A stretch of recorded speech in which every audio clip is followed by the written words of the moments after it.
La protection sociale du personnel médical, hein, comme toute protection sociale, vous le savez bien, va concerner la protection contre le risque maladie, hein, et dans l'ordre dans lequel on va le faire, hein, le risque maladie, le risque, il n'en est pas un, de vieillesse, donc c'est-à-dire la protection sociale retraite.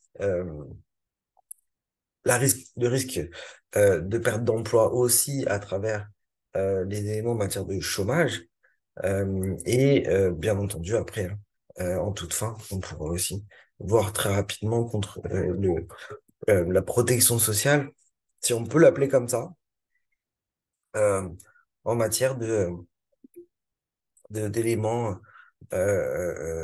familiaux. Alors, le chômage plutôt à la fin. Le chômage plutôt à la fin. Pourquoi? Parce que eh bien c'est peut-être pas le cœur de vos activités. Euh, d'une part, alors je sais hein, qu'il y en a de plus en plus des praticiens qui peuvent être au chômage, qui peuvent bénéficier du chômage. Il y a encore eu une jurisprudence en septembre hein, d'une cour administrative d'appel qui est sortie sur cette thématique, hein, cour administrative d'appel de Douai. Euh, sur les droits à chômage d'un praticien contractuel. Mais là aussi, vous voyez, la particularité du sujet, c'est que j'ai eu le sentiment que le juge ne distinguait pas bien les règles qui régissaient le statut du praticien contractuel. Euh, et donc, parce qu'il en faisait appel à d'autres règles, notamment au décret 91-155, hein, donc, les règles en matière de contractuel côté PNM. Euh, et donc, là, ça pouvait poser un problème. Alors, c'est vrai que, pour le coup, les règles sont assez similaires. Et c'est ça l'intérêt de pouvoir étudier la protection sociale du personnel médical, c'est de voir quelles adaptations peuvent être faites et comment est-ce qu'on peut l'entendre à travers un statut spécifique. Le chômage, donc, comme je vous le disais, c'est une partie de ces droits à protection sociale qu'on peut découper en trois grands domaines, et qui d'ailleurs, j'ai découpé en trois grands domaines à peu près à parts égales, hein, la maladie, la retraite, le chômage. Et après, les situations familiales dans un plus petit appendice. Pour le chômage, comme je vous le disais, c'est que euh, peut-être qu'en fonction des établissements, ce n'est pas vous qui êtes en charge de la gestion des droits à assurance chômage des agents. Et des agents, que ce soit PM ou PNM. Hein, parfois, vous allez avoir cette euh, assurance en propre. À d'autres moments, ça va être Pôle emploi qui va assurer la gestion que vous lui avez déléguée. D'autres fois, peut-être, vous avez adhéré à la réglementation assurance chômage et donc vous cotisez à l'assurance chômage pour tous les contrats que vous passez avec du personnel, qu'il soit médical ou non. Et dans ce cas-là, eh bien, vous n'avez pas à vous occuper de l'indemnisation ou de la gestion de ces demandeurs-là. Donc, ça va dépendre de vos situations. Comme je ne les connais pas, eh bien, on va en parler rapidement. Enfin, rapidement, on va en parler aussi. Donc, je remonte dans le temps, hein, dans le sens inverse dans lequel on va pouvoir étudier ces sujets-là, puisque eh bien, juste avant cet élément en matière de chômage, on pourra étudier une autre partie que j'ai pu intituler la cessation de fonction, pour regrouper les éléments en matière euh, de limite d'âge et de prolongation d'activité, puisque c'est un sujet, à la fois la procédure en matière de prolongation d'activité, mais aussi cette fameuse limite d'âge applicable aux praticiens, ou même au personnel médical, même aux médecins, a priori, hein, le texte en tout cas on parle de cette manière-là. Et donc, eh bien, on va pouvoir se pencher sur cet élément-là de limitage et de prolongation d'activité pour ensuite voir eh bien, les droits à pension du personnel médical. Alors, de manière assez intéressante, puisque d'une part, on a eu la réforme des retraites qui est intervenue, qui concerne tout le monde, euh, et donc qui nous permettent d'envisager le nombre, le relèvement de l'âge d'ouverture des droits à pension, hein. Alors, je ne sais pas si vous êtes aguerri ou pas au système assurance chômage, mais on va pouvoir en parler, hein, de cet âge d'ouverture. Et on va pouvoir parler aussi de la manière dont on va pouvoir se calculer la pension des praticiens qui sont affiliés à deux régimes, hein, un régime général de la sécurité sociale et le régime complémentaire, euh, un petit peu sur la même base que les contractuels. La seule différence, c'est que eh bien, les cotisations ne vont pas être assises sur les mêmes rémunérations que les contractuels, parce que eh bien, ils ont une rémunération qui va être différente et que eh bien, les cotisations vont, a priori, très souvent A, puisque le plafond de la tranche A se situe à peu près au plancher de la rémunération du praticien contractuel, un petit peu au-dessus. Donc, je pense qu'il sera très rare qu'un praticien euh, ne cotise pas à l'IRCANTEC en tranche B. Enfin, il est très rare. Voilà, donc ça, ce sera le deuxième sujet qu'on pourra voir, hein. Je commence à poser les jalons un petit peu de ces sujets. Et puis le premier, j'ai parlé brièvement, les congés maladie aussi. Alors, autant la retraite, là, pour le coup, les praticiens, ça leur arrive nécessairement. Euh, Même si, plutôt plus tardivement, ou ils sont pas toujours, c'est pas toujours dans leur souhait ou autre, hein, ils veulent prolonger leur activité. Mais eh bien, à côté, on a aussi des congés maladie, où là, moi, ce que j'ai pu observer à travers mes quelques années d'expérience, que il y a quelques années, on n'en parlait pas. Des congés maladie, c'était pas forcément un sujet. Euh, et depuis quelques temps, j'ai l'impression que, eh bien, voilà, de plus en plus, on a des praticiens qui bénéficient de congés maladie, qui nécessitent certains traitements, etc. Et qui bénéficient de plusieurs types de congés maladie. Alors donc, c'est pour ça aussi, je pense qu'il est important qu'on puisse se concentrer sur cet élément. Mais avant tout, il me semble que le plus important, c'est de comprendre le système d'affiliation des praticiens au régime de protection sociale. Même si vous connaissez, peut-être ça fait du bien de le rappeler, les praticiens hospitaliers, les contractuels, praticiens, les praticiens sous contrat aussi, sont tous affiliés au régime général. Hein, je pense que c'est une évidence pour vous. Je vous pose juste les bases juridiques de cette affiliation, hein, puisque le Code de la sécurité sociale, dans sa partie législative, nous parle du fait que, eh bien, toutes les personnes salariées ou travaillant pour un ou plusieurs employeurs sont assurées par le régime général. Ils sont affiliés au régime général, ils sont assurés par le régime général en matière des risques, maladie, invalidité, vieillesse, décès, veuvage, maternité, paternité. Euh, mais dans sa partie réglementaire, le Code de la sécurité sociale nous précise que eh bien, c'est une organisation spéciale de sécurité sociale qui est compétente pour ces mêmes risques-là en ce qui concerne eh bien, les administrations, les services, offices d'action publique de l'État, etc., en ce qui concerne les fonctionnaires, les magistrats et les ouvriers de l'État. Donc, la partie réglementaire du Code de la sécurité sociale nous dit les fonctionnaires, les magistrats et les ouvriers d'État qui travaillent dans ces structures-là ne sont pas affiliés au régime général.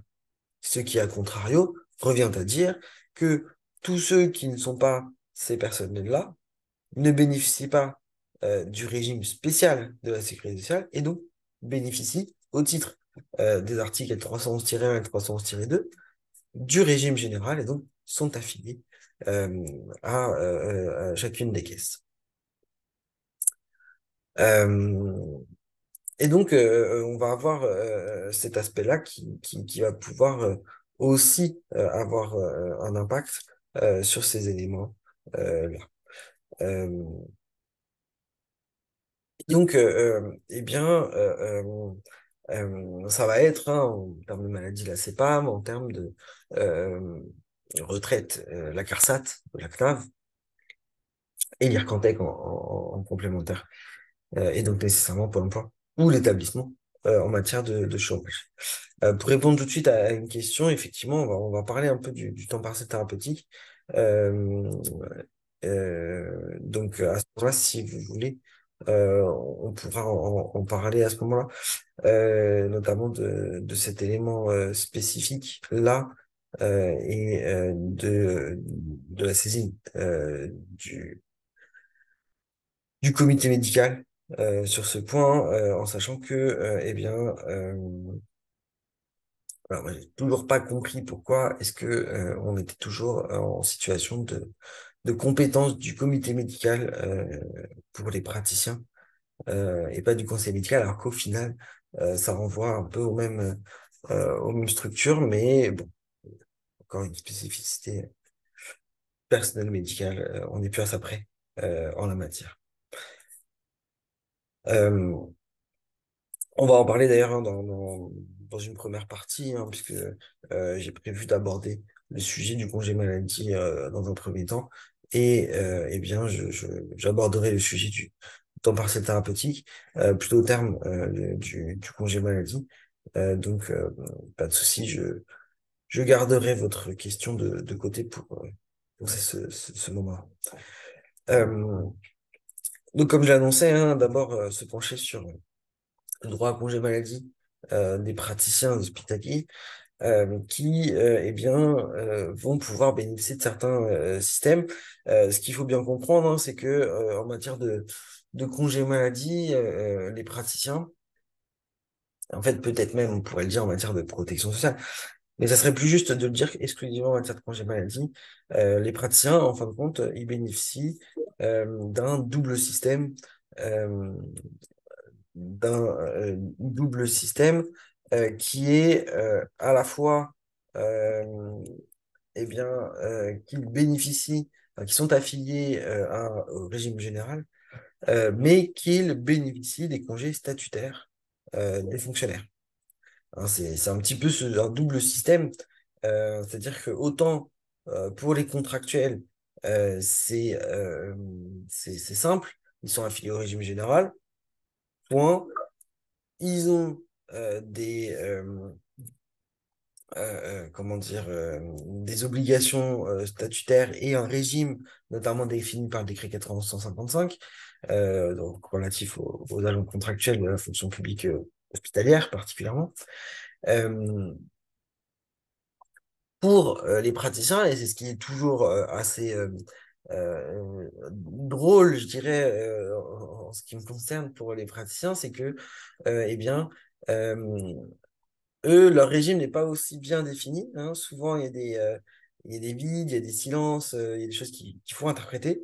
Ça, c'est vraiment propre au sujet des praticiens. Mais en plus, eh bien, ils sont affiliés au régime général et en même temps, on leur attribue eh bien, les congés statutaires tels qu'on peut les attribuer aux fonctionnaires. Euh, Ce qui va avoir pour conséquence, eh bien, un système un petit peu comme pour les contractuels, mais un petit peu aussi comme dans le privé, quand je crois, hein, je ne suis pas spécialiste du droit privé, du droit du travail, mais c'est un petit peu, à mon avis, comme pour les conventions collectives, hein. C'est-à-dire que d'une part, on a l'établissement qui va maintenir un traitement et octroyer un congé, on prend une décision de placement en congé, et de l'autre, la CPAM qui va procéder au versement des indemnités journalières. Et donc, c'est ce double système qui va le permettre. Sauf que là, la particularité pour les praticiens, c'est que l'octroi du congé et le maintien du traitement, il est prévu par le Code de la santé publique comme étant le congé des fonctionnaires et le traitement des fonctionnaires. Enfin, le même. En tout cas, son maintien sur la même durée. Voilà. Donc ça veut dire que la CEPAM va verser des I pendant une certaine durée, alors que de l'autre côté, eh bien, l'établissement va placer l'agent dans un congé de type CMO, CLM, CLD, et va maintenir au bénéfice de cet agent son traitement en fonction de cette situation de congé. Alors si on s'arrêtait là, on dirait des choses fausses.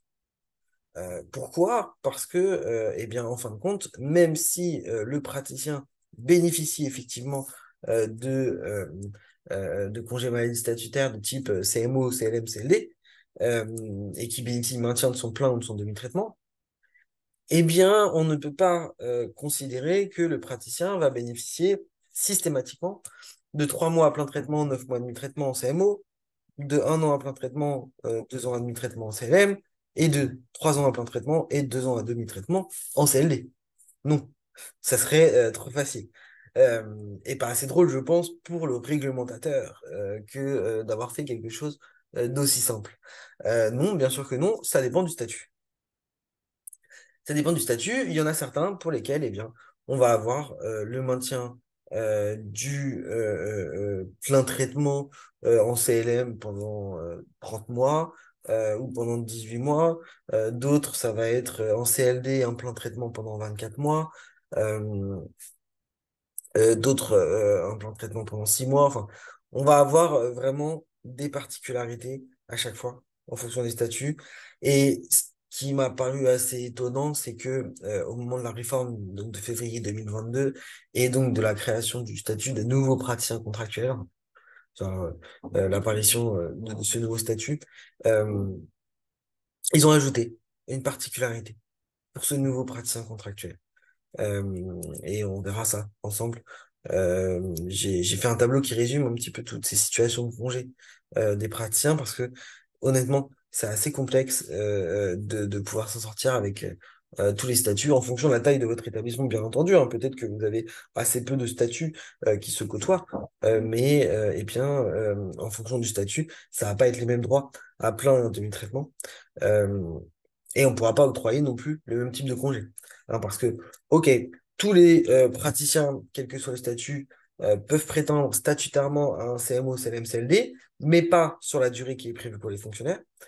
Et à côté de ça, eh bien, ils ont le droit aussi à un congé en raison de l'imputabilité d'un accident ou d'une maladie.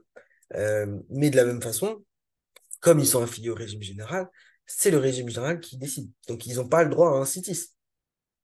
Ah, donc, ils ont les congés statutaires, mais pas le CITIS, qui est un congé statutaire quand même. Donc, ils ont le droit au CMO, CLM, CLD, mais pas au CITIS. Donc, l'imputabilité au service, c'est régi par la CEPAM. Et donc, c'est la CEPAM qui décide. Et c'est le Code de la sécurité sociale qui va eh bien, définir le régime juridique auquel ils sont affiliés.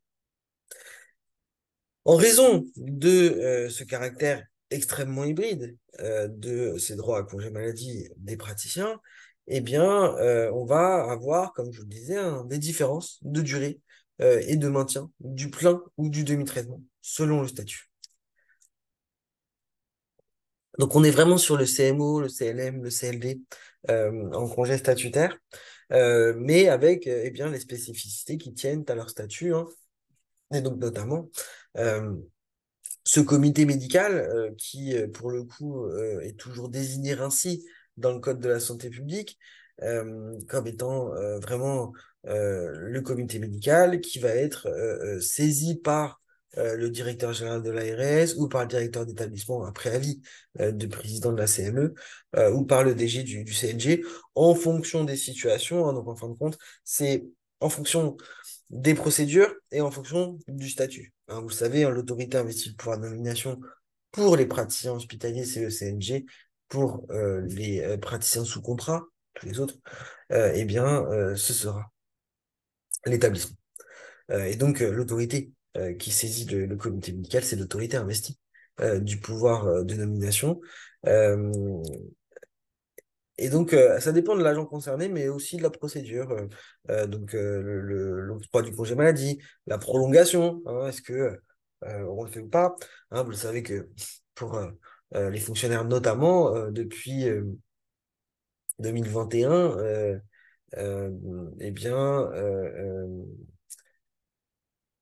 on a aussi eh bien, cette procédure de saisine du conseil médical désormais, qui est allégé, hein, et notamment en matière de prolongation pendant la durée du plein traitement, eh bien, il n'a plus à être saisi dans ce cadre-là.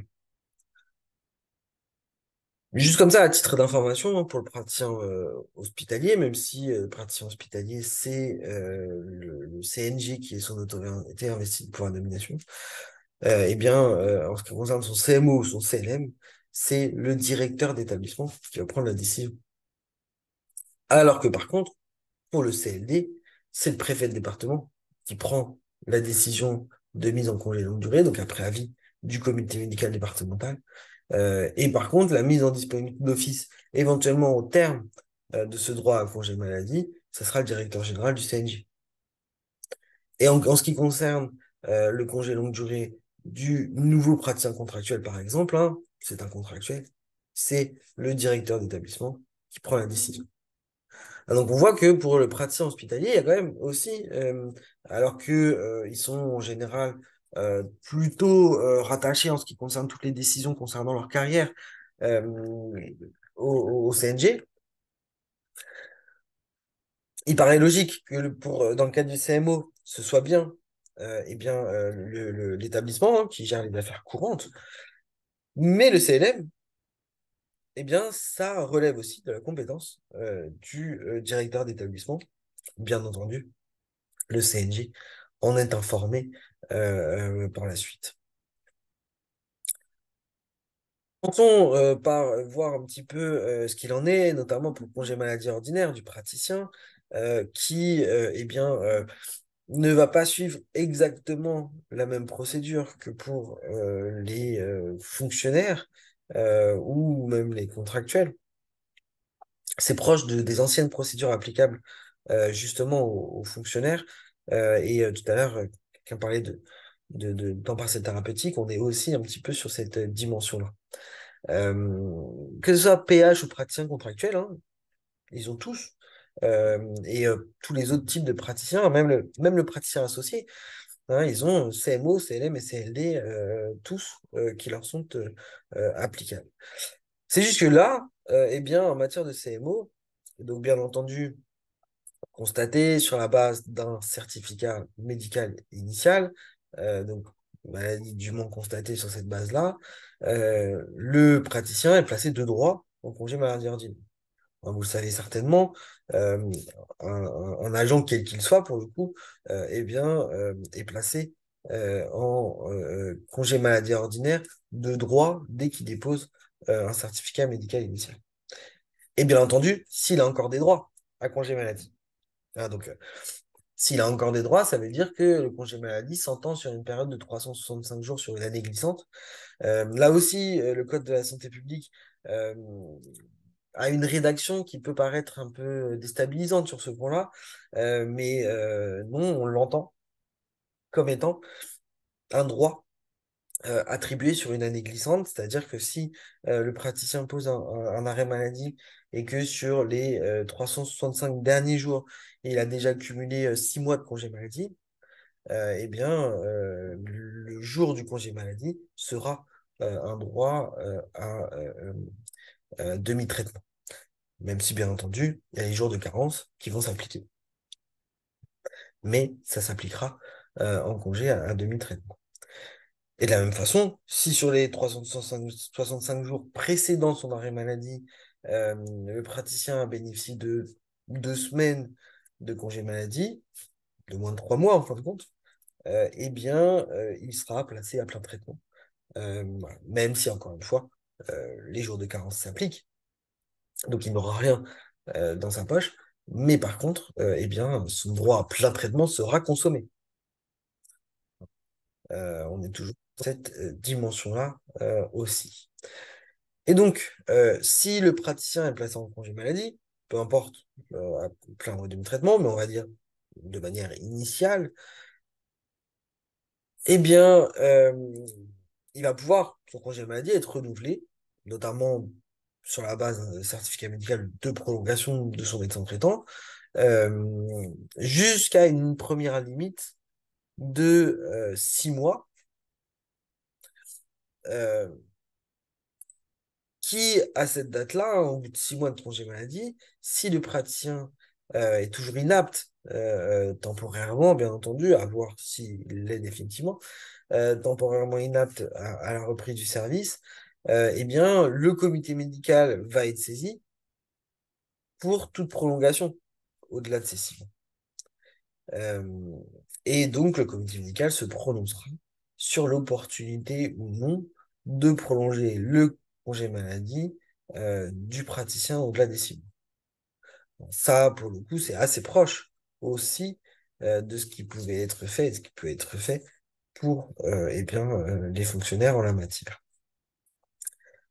Euh, à l'expiration des 12 mois, si jamais le praticien ne peut toujours pas reprendre son service sans un avis favorable du comité médical, eh bien, il est mis en disponibilité. Alors, si le comité médical émet un avis défavorable à la reprise du service au bout des 12 mois de CMO, le praticien n'a plus droit à congé maladie. Peut-être qu'il continue à percevoir les IJ de la CEPAM, hein, mais eh bien, le comité médical se prononce en faveur d'une mise en disponibilité d'office pour raison de santé.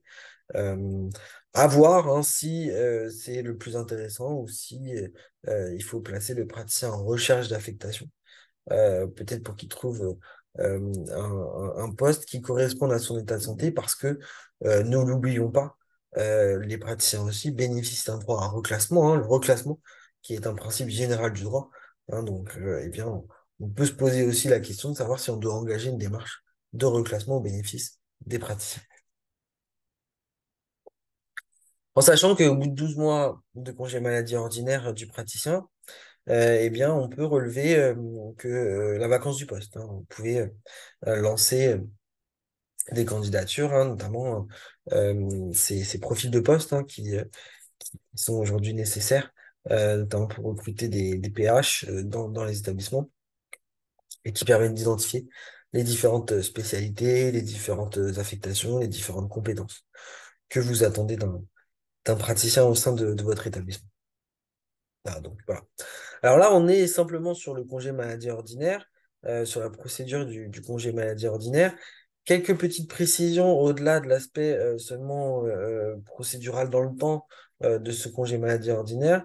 Vous le savez, je vous en ai parlé juste avant, euh, le placement en congé maladie ordinaire, eh bien, il est de droit pour le praticien dès lors qu'il dépose un arrêt maladie qui est prescrit par son médecin traitant. Et c'est ce qu'on appelle une maladie dûment constatée, qui place le praticien dans l'impossibilité d'exercer ses fonctions. Cet avis d'interruption de travail précise la durée probable de cette incapacité. Comme je vous le disais, le praticien, il est placé de droit en congé maladie dès la communication de l'arrêt. Euh, c'est quelque chose qu'on peut contester, comme tout autre agent, mais aussi tout salarié, même dans le secteur privé, eh bien, on peut s'affranchir aussi de cette règle du délai de 48 heures. Le praticien doit aussi pouvoir mettre son arrêt maladie dans un délai de 48 heures. Si jamais il ne respecte pas ce délai-là des 48 heures, eh bien, ne pas oublier qu'il y a une disposition qui lui est applicable aux praticiens. Alors, on est dans les affaires médicales, on ne le fera certainement jamais.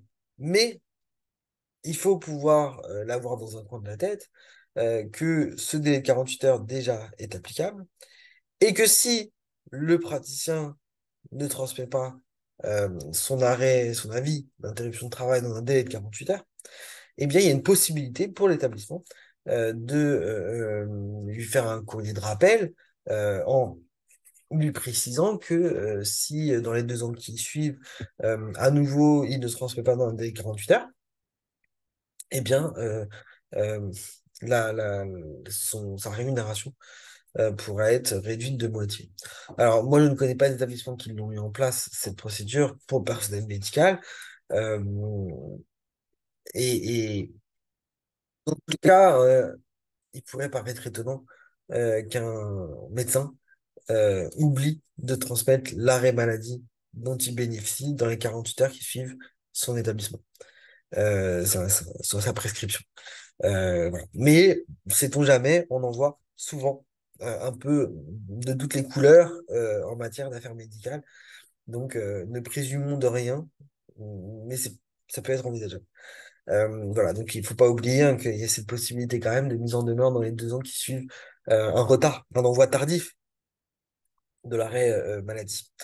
On a un autre élément aussi intéressant de ce point de vue-là, c'est que il faut pas oublier de la même façon que eh bien, l'établissement peut procéder à tout moment à l'examen d'un praticien par un médecin agréé. Hein, donc, si on souhaite savoir si l'arrêt est toujours justifié pour des raisons médicales notamment, eh bien, on va pouvoir le conduire chez un médecin agréé, donc chez un de ses confrères, pour vérifier. Là aussi, c'est pas forcément quelque chose qu'on va emprunter comme voie, parce que déjà pour les fonctionnaires ou pour les contractuels, on sait que c'est quelque chose euh, qui va souvent, alors, euh, je ne veux pas me lancer dans des généralités, mais de mon expérience, la convocation chez les médecins agréés, ça ne produit pas toujours les effets qu'on en attend. Si on le fait à grande échelle, oui, parce qu'il y a toujours un pourcentage de dossiers qui vont nous permettre de prendre des décisions dans les dossiers des agents. Par contre, il y a un pourcentage plus élevé hein, de situations dans lesquelles il y aura un maintien de la situation initiale et donc ça n'aura pas forcément marché. Là, si en plus on a cette dimension de confraternité, voilà. En général, ça instaure une réticence pour les affaires médicales au sein des établissements qui empêche d'aller sur ce terrain, mais c'est toujours une possibilité aussi qui est ouverte aux établissements de le faire et pourquoi pas le faire, hein. Si avec la réforme de février 2022, on a vraiment une sorte de grand régime juridique qui est venu un peu plus encadrer euh, le personnel médical, l'exercice de leurs fonctions, etc. Et tout ça, pourquoi? Pour pouvoir opérer une traçabilité de leur activité, pour être en mesure de distinguer ce qu'ils réservent à leur activité clinique, à leur activité non clinique, combien de temps ils consacrent à ces éléments-là, combien de temps ils vont pouvoir être rémunérés, etc. Eh bien, on est aussi dans cette dynamique de savoir si un praticien euh, est en situation euh, de maladie, il bénéficie d'un congé pour raison de santé, eh bien, on pourrait aussi se poser la question de savoir si c'est justifié vraiment par son état de santé ou pas. Voilà, donc, on peut creuser la situation euh, sur cette base-là, et c'est notamment le médecin agréé qui peut nous aider à faire cette étude-là. Euh, Alors, bien entendu, là, on est dans le cadre du congé maladie ordinaire, du congé qui débute. Euh, Si ce congé maladie ordinaire, au bout, en général, de 2, 3 mois, s'avère peut-être plus grave que ce que le praticien pensait à l'origine, et donc sera qualifié non plus seulement comme une maladie dûment constatée qui place le praticien dans la possibilité d'exercer ses fonctions, mais là, cette fois-ci, qui va être considérée comme une affection dûment constatée et qui rend nécessaire un traitement et des soins coûteux et prolongés, le mettant dans l'impossibilité d'exercer ses fonctions. Cette fois-ci, on parle de congé long maladie, hein, d'une durée euh, en général de 3 ans, mais là aussi, je vous ai dit, hein, ça va dépendre du statut du praticien, puisque, par exemple, les assistants ou les praticiens associés, eux, ont le droit à un CLN de 30 mois. On reviendra hein, sur ces durées spécifiques pour chacun des statuts. Et donc, du coup, en général, c'est une durée de 3 ans, hein, notamment pour les PH ou les praticiens contractuels. Euh, et donc, eh bien, sur cette période de 3 ans, c'est 1 an à plein traitement, 2 ans à demi-traitement. Pour ceux qui sont sur une durée de CLM de 30 mois, ce sera 12 mois à plein traitement, 18 mois à demi-traitement. Mais vous verrez, j'ai fait un tableau qui résume toutes ces situations différentes là. Et donc, eh bien, si pendant une certaine période il a plein traitement, une période il a demi-traitement, pendant cette période de CLM, c'est parce que justement, il y a cette affection dûment constatée et qui rend nécessaire un traitement et des soins coûteux et prolongés. Et c'est l'arrêté du 14 mars 86 qui va nous donner une liste à titre indicatif de pathologies qui sont susceptibles d'ouvrir droit à CNM. Ce qu'il faut bien retenir, c'est que si un praticien bénéficie dans un premier temps d'un congé maladie ordinaire, eh bien, si son congé maladie ordinaire doit se transformer en CNM parce qu'au final, la pathologie euh, dont il justifie eh bien, peut ouvrir droit à CNM, c'est que son CMO va se transformer en CNM. Euh, et donc, du coup, eh bien, dans cette circonstance-là, déjà, on va saisir le comité médical qui va se pencher sur le fait que la pathologie rentre ou pas dans les pathologies de l'arrêté du 14 mars 86. Si c'est pas le cas, le conseil médical, le comité médical peut quand même aussi prescrire le placement au CNM. Alors, parce que, eh bien, en matière de congé longue maladie, même si on a un arrêté qui prévoit une liste de pathologies, eh bien, elles ne sont données qu'à titre indicatif. Hein, pour vous la faire courte, on a dans cet arrêté euh, trois articles.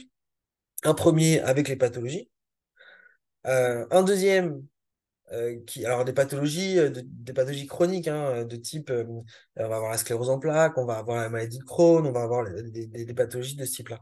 Et le deuxième article qui nous dit que eh bien, si l'agent il bénéficie ou il est atteint d'une pathologie ouvrant droit pour le coup à congé longue durée, donc le congé d'une durée plus importante et d'une pathologie plus grave, il ouvre d'abord droit à CLE. Ça c'est autre chose, on en parle après.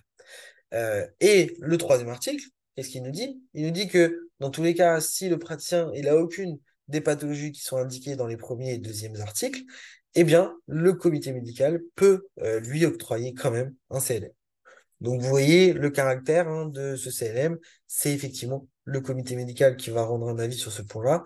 Les pathologies de l'arrêté du 14 mars 86 sont indiquées donc à titre indicatif, mais ça donne un bon éclairage. Dans tous les cas, le secret médical vous empêche exactement de savoir ce qu'il en est.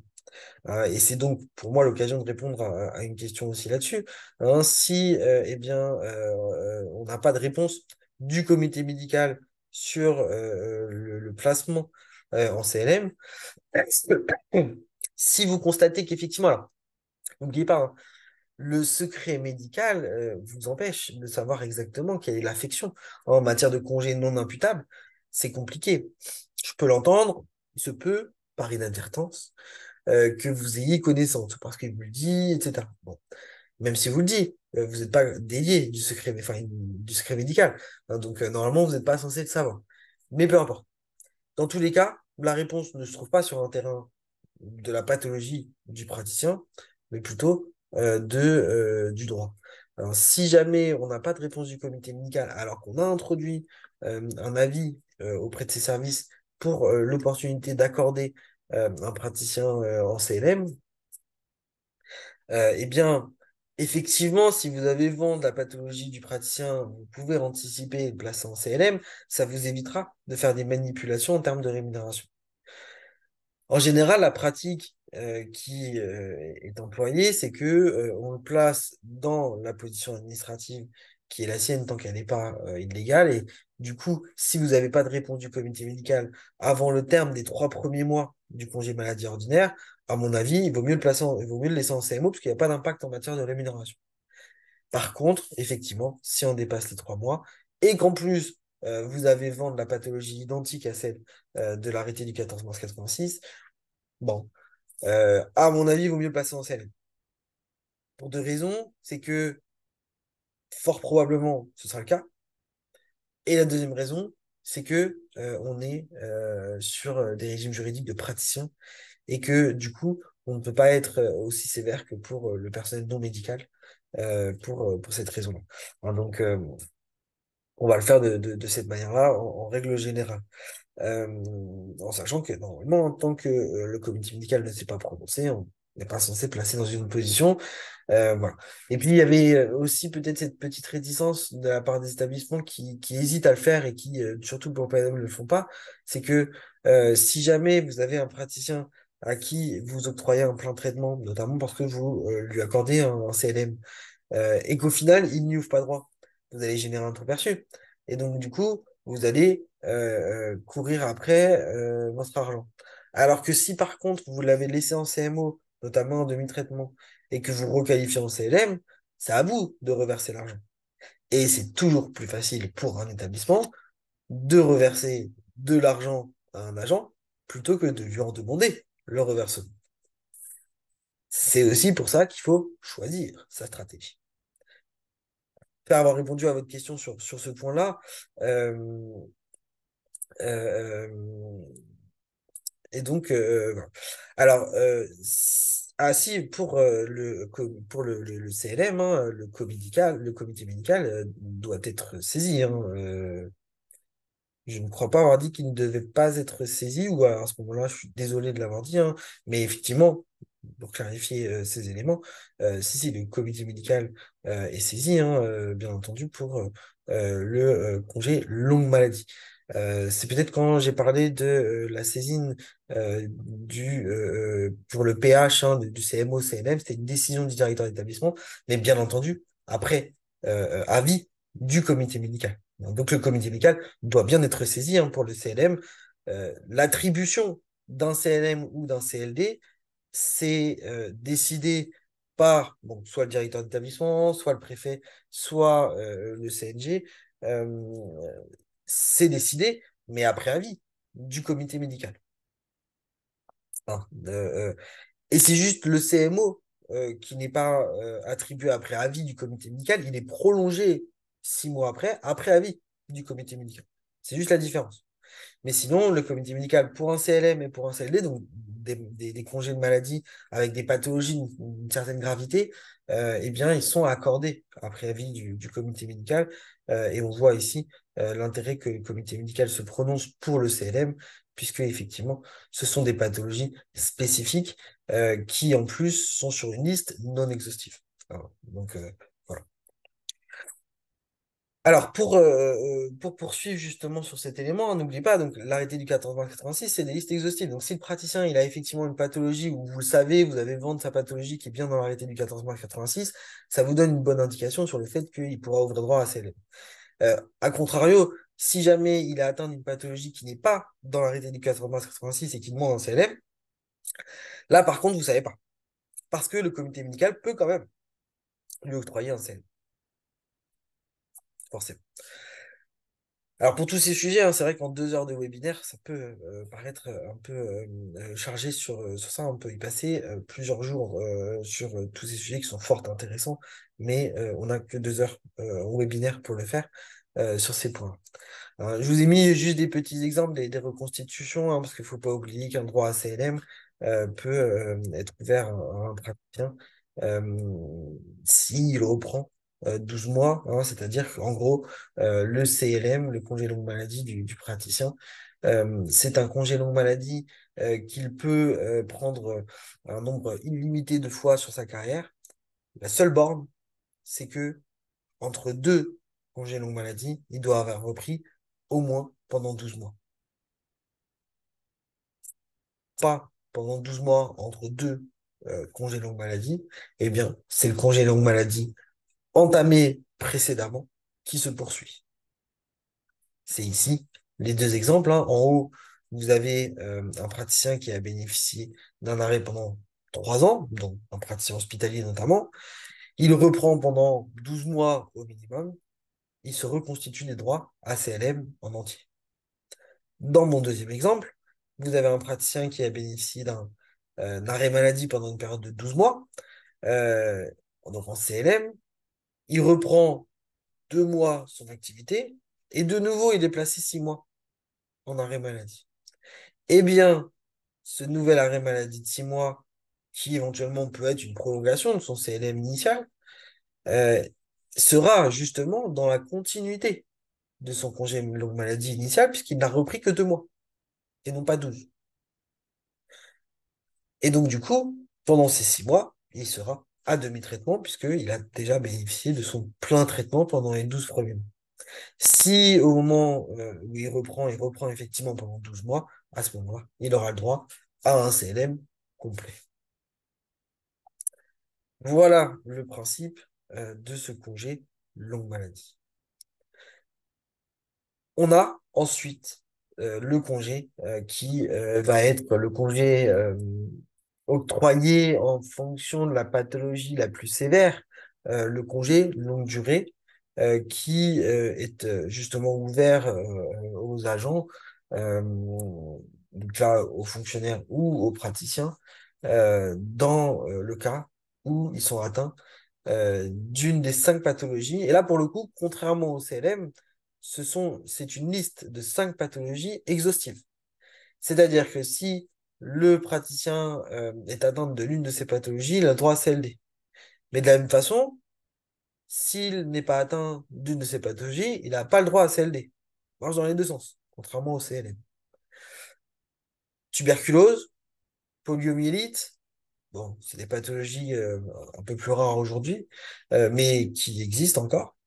Euh, le déficit immunitaire acquis, hein, le sida, euh, la tuberculose, la maladie mentale ou l'affection cancéreuse. Hein, donc, en sachant que la maladie mentale, c'est les, euh, les maladies psychiques.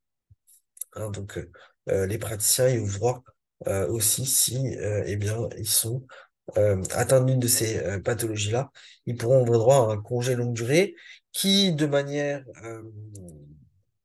on va dire, dans le droit commun, notamment pour les praticiens hospitaliers ou pour les nouveaux praticiens contractuels, euh, eh bien, il est de 5 ans, euh, 3 ans à plein traitement et 2 ans à demi-traitement. Mais encore une fois, je vous l'ai déjà dit, hein, pour les autres statuts, ça va pas être la même durée qui va être ouverte. Euh, notamment pour les praticiens associés, docteurs juniors, hein, on va avoir 24 mois de plan de traitement. Point. Le CLD prendra fin au terme de 24 mois de plan de traitement. Et je vous l'annonçais tout à l'heure, juste une dernière précision, hein, c'est que je vous le disais à travers le CMO, en général, un congé longue maladie, donc la pathologie de l'arrêté du 14 mars 86, non exhaustive, eh bien, un congé longue maladie, c'est un congé qui va éventuellement débuter par un CMO. Et donc, la durée du CLM va absorber la durée du CMO initialement accordée. En matière de CLD, c'est pareil.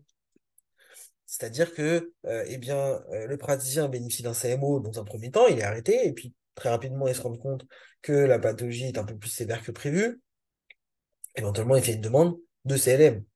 Ou même si c'est assez rapidement qu'il a atteint, par exemple, d'un cancer, eh bien, il peut demander le bénéfice d'un CLD. La subtilité, c'est que le congé longue durée va toujours débuter par une première période de congé longue maladie. C'est-à-dire que quand on demande le bénéfice d'un congé longue durée, on attribue d'abord une première période de congé longue maladie, au terme d'une première période d'1 an. Et au bout d'1 an, le praticien, s'il est toujours inapte temporairement, en raison de sa pathologie ouvrant droit à CLD, de type cancer par exemple, hein, pour la plus répandue, eh bien, il basculera en CLD. Pourquoi cette subtilité?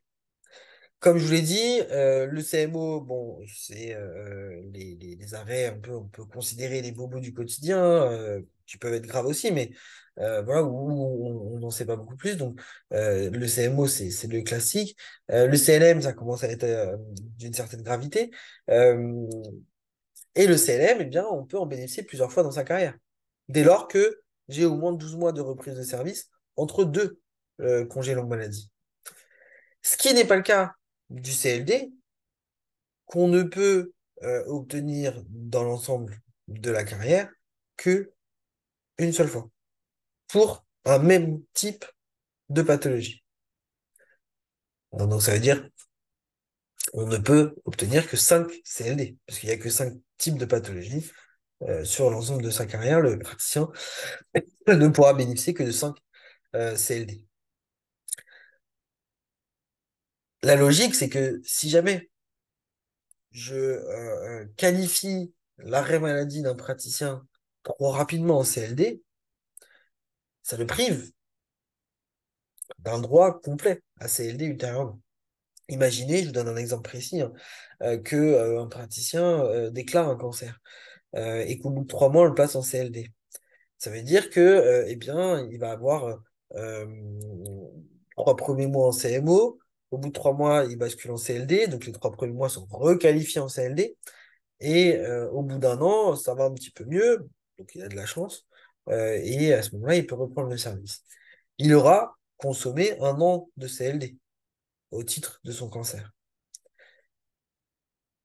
Si 10 ans après, 20 ans après, il a un nouveau cancer ou il a une rechute de ce cancer, eh bien, et s'il est toujours en fonction, euh, il bénéficiera d'un CLD qui sera la suite du premier qui lui a été accordé. Et donc, dans cette situation, il n'aura plus que 4 ans de CLD. Alors que si on avait qualifié en CLM la première année, eh bien, il aurait un nouveau droit à CLM plus tard. euh, et surtout, il aurait à nouveau droit à un CLD un peu plus tard dans sa carrière sur une période de 5 ans. Donc, c'est pour ça que le CLD va toujours commencer par une première période d'1 an de CLM à ce titre-là. En gardant à l'esprit, dans tous les cas, que eh bien, l'établissement est subrogé dans les droits CEPAM, hein, et donc du coup, forcément, la CEPAM verse les indemnités journalières en général à l'établissement qui maintient le plein de demi-traitement, mais être remboursé d'une partie de ce plein de ce demi-traitement par la CEPAM. Euh, donc voilà un petit peu pour tout ce qui est congés non imputables, hein, les congés statutaires, hein, on est sur ce caractère hybride toujours, mais on attribue vraiment ce congé d'ordre statutaire. D'autre part, on va avoir un congé imputable. Un congé imputable au service, hein, c'est-à-dire eh bien, en raison d'un accident ou d'une maladie contractée dans le cadre du service par le praticien. Et dans ce cadre-là, eh bien, l'employeur, pour le coup, a beaucoup moins de choses à faire que pour la qualification du congé maladie ordinaire, du CLM ou du CLD, avec notamment la convocation du comité médical. Là, pour le coup, hein, qu'on soit bien d'accord, euh, l'établissement n'a pas à saisir le comité médical dans le cadre du congé imputable, puisque c'est de la compétence de la CEPA.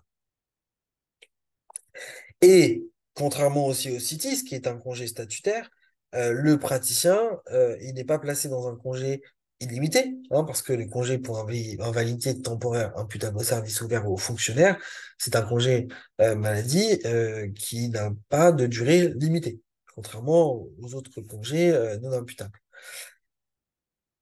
Eh bien, pour le praticien, par contre, ce congé imputable, il a une durée maximale de 5 ans aussi, comme le CLD. Euh, Et donc avec après l'appréciation hein, du lien entre le service et la pathologie ou l'accident, avec éventuellement la possibilité qu'un fait personnel ou une autre circonstance particulière puisse détacher la survenance ou l'aggravation de la maladie du service.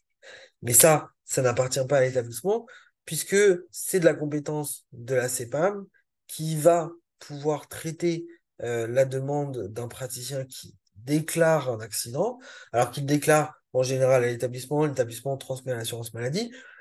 On peut aussi imaginer, mais c'est beaucoup moins le cas, que le praticien déclare à la caisse d'assurance maladie et vous transmette une copie en tant qu'employeur de cet arrêt-là. Mais dans tous les cas, c'est la CEPAM avec ses experts qui vont décider ou pas de la reconnaissance du caractère imputable de l'accident ou de la maladie du praticien.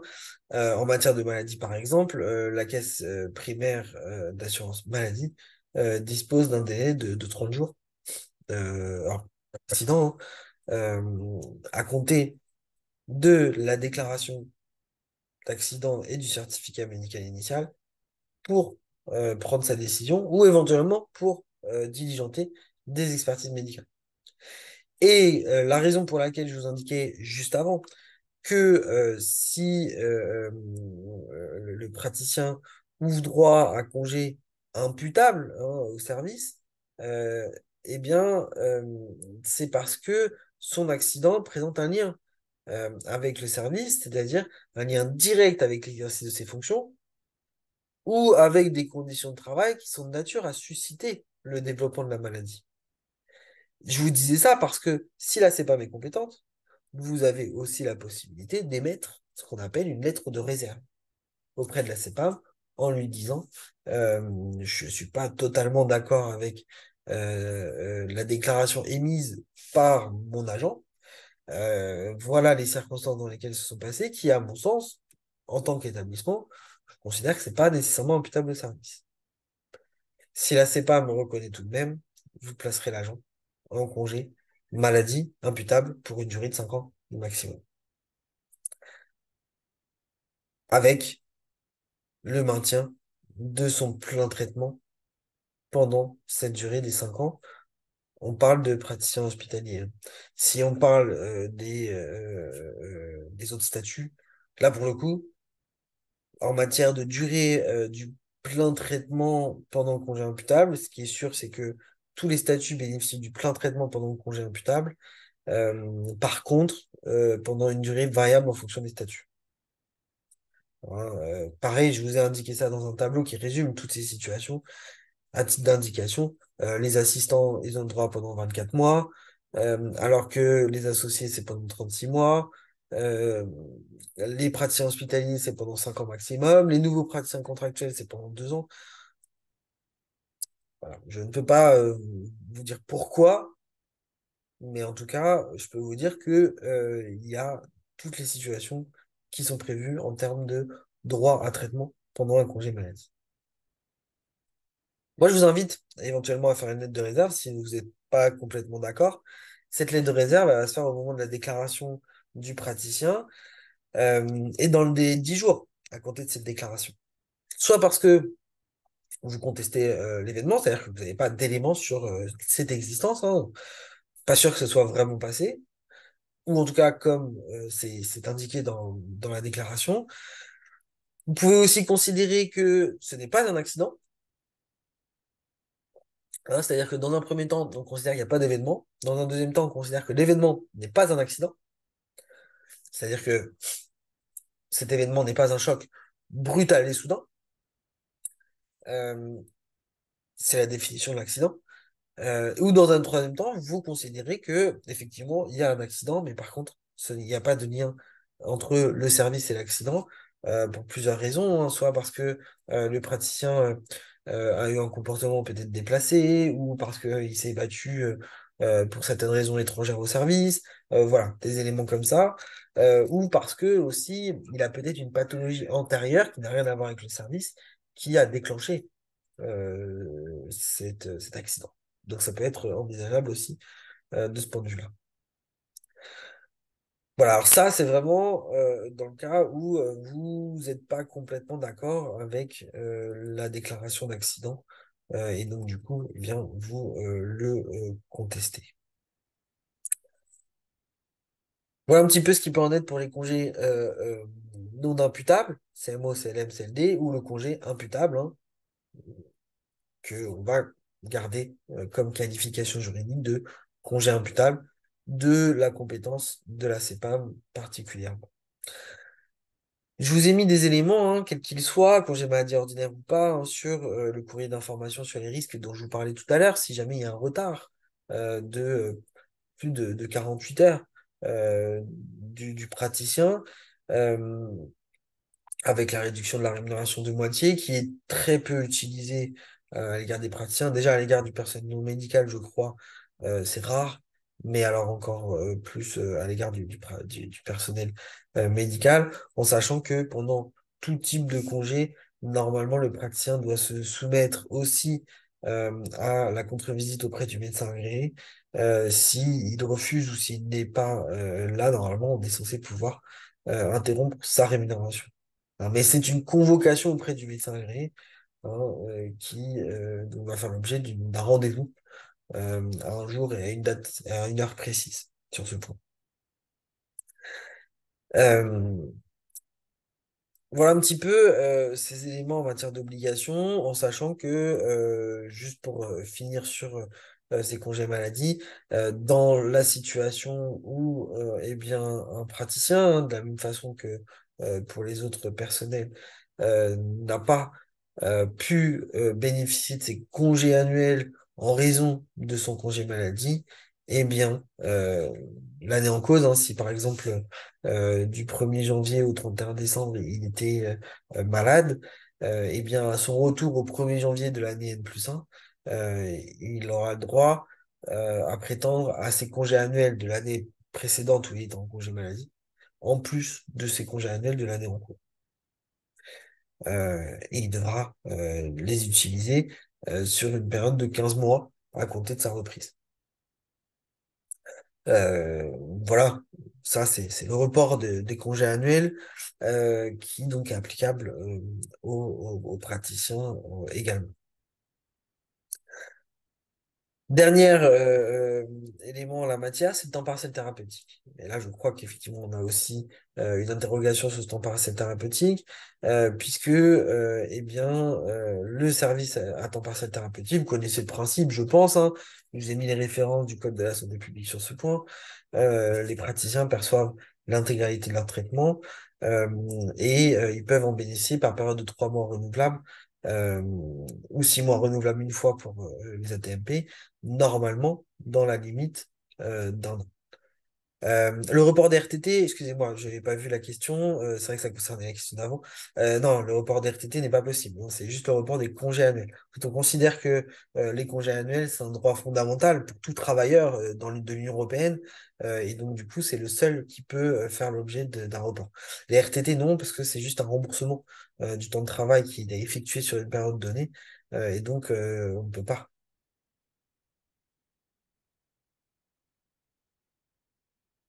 Même si accident du travail, oui, tout à fait. C'est pas, il n'y a pas de lien avec le fait que ce soit un accident du travail ou pas pour les praticiens, puisque c'est juste un effet mécanique qui empêche de les reporter. C'est juste les congés annuels qui le sont forcément.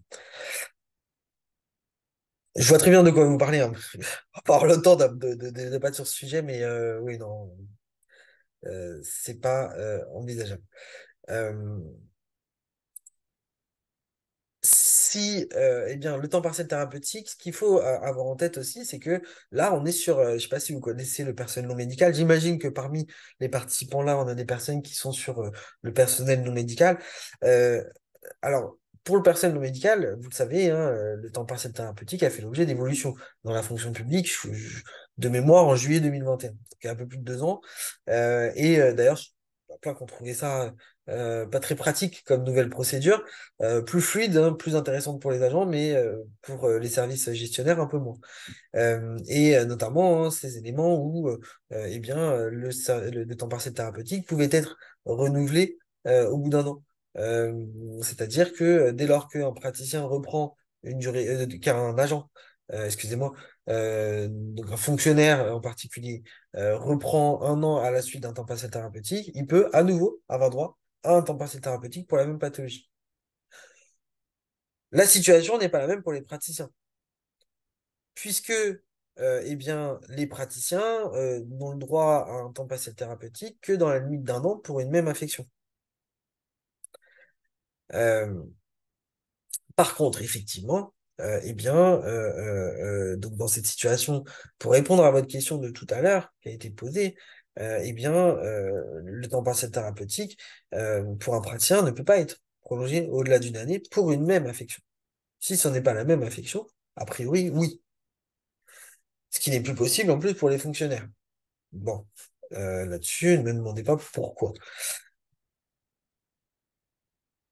Par contre, en l'absence de réponse, de retour, j'imagine, du comité médical, et non pas en l'absence de comité médical, parce que il doit quand même exister dans le coin, le directeur, effectivement, il peut diligenter une expertise médicale sur la prolongation du temps partiel thérapeutique, euh, en sachant que, eh bien, à tout moment, on peut diligenter une expertise médicale. Hein, que ce soit dans le cadre du temps partiel thérapeutique ou dans le cadre d'un congé maladie non imputable, bien entendu. Euh, on peut à tout moment diligenter cette expertise médicale. Rien ne l'empêche.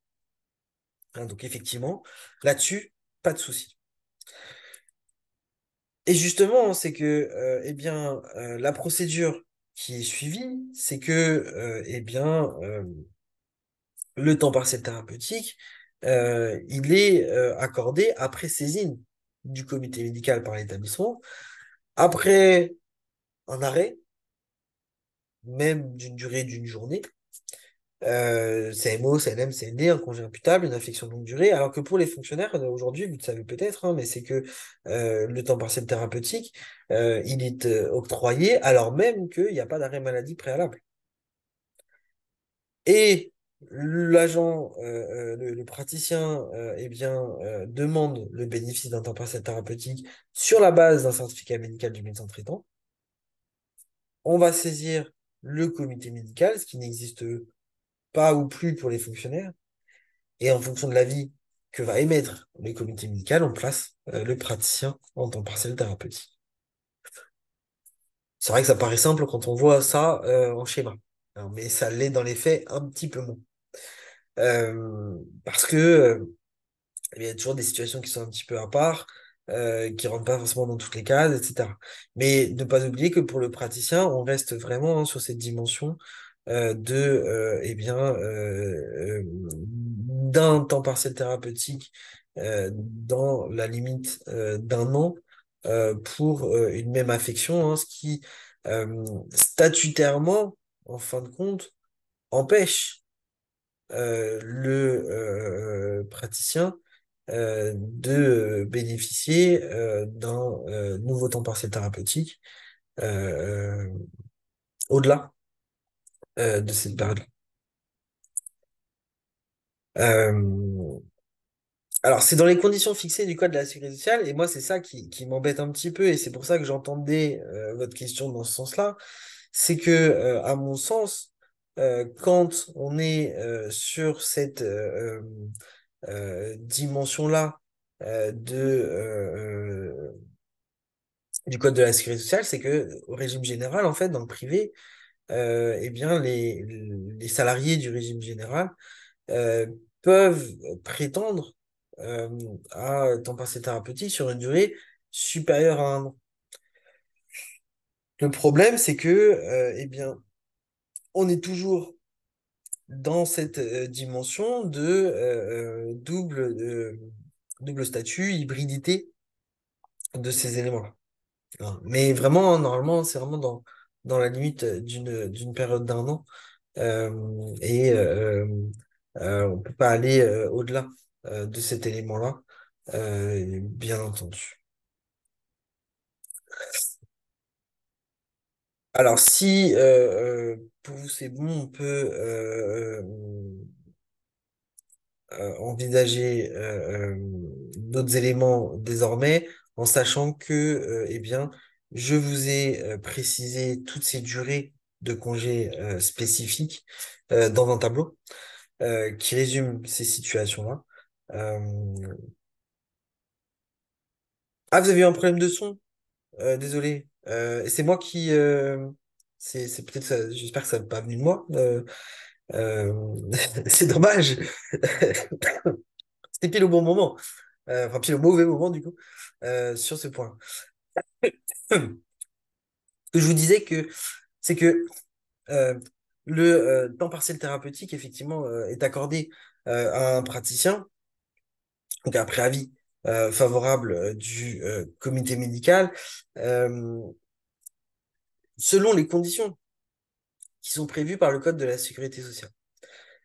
Normalement, le temps partiel thérapeutique, il est effectivement accordé pour une période d'un an pour une même pathologie.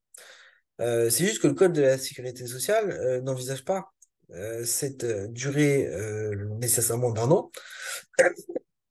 Et donc, si on veut vraiment aller au-delà de cette période-là, pour permettre aux praticiens, parce que ne l'oublions pas, hein, on permet un temps partiel thérapeutique parce que la reprise des fonctions à temps partiel est reconnue comme étant de nature à favoriser l'amélioration de l'état de santé, ou parce que eh bien, le praticien doit faire l'objet d'une rééducation euh, pour retrouver un emploi compatible avec son état de santé. Et donc, du coup, si on est dans cette situation-là, effectivement, dans le code de la santé publique, on n'a pas forcément de limitation à cette durée-là. Euh, et c'est pour cette raison-là que on pourrait l'envisager comme allant au-delà de cette période d'un an, à voir après, parce que comme c'est dans les conditions du Code de la sécurité sociale, ça veut dire que la CEPAM va verser l'indemnité, et ce qu'elle va le faire pendant une durée d'un an ou plus. Euh, et donc, du coup, tout va dépendre peut-être de la quantité de temps de travail hebdomadaire pendant le temps partiel thérapeutique, etc. Mais dans tous les cas, oui, euh, à mon sens, le comité médical doit être saisi parce que dans tous les cas, eh bien, c'est après avis du comité médical que le praticien est autorisé à accomplir un service à temps partiel thérapeutique. C'est juste que c'est les conditions d'exercice du temps partiel thérapeutique qui seront celles du Code de la sécurité sociale. Euh, donc c'est pour ça oui, on saisit le comité médical. Si jamais, par contre, le comité médical ne revient pas, et je crois que c'était une des idées que vous proposiez, hein, c'est que ce soit le médecin agréé, c'est parfois utilisé dans ce sens-là, hein, ça reste de la médecine, on va dire, médico-statutaire. Par contre, faites très attention, c'est que réglementairement, du coup, on sort des clous. Hein. Ce n'est pas, puisque c'est le comité médical dont on attend un avis, on ne va pas aller saisir le médecin agréé. Donc, si s'il ne répond pas, vous n'en avez pas, etc., le médecin agréé, ce sera un minimum, mais ce sera vraiment un strict minimum. Hein. Il vaut mieux envisager le comité médical.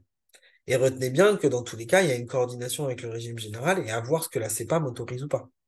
Hein, donc, si on est au-delà d'un an, à voir si la CEPAM autorise la prolongation au-delà de la période d'un an, qui statutairement peut bloquer, mais normalement, ça devrait le faire du point de vue du Code de la sécurité sociale, parce que ce sont les conditions d'exercice qui sont prévues par le Code de la sécurité sociale. Hein, mais sinon, non.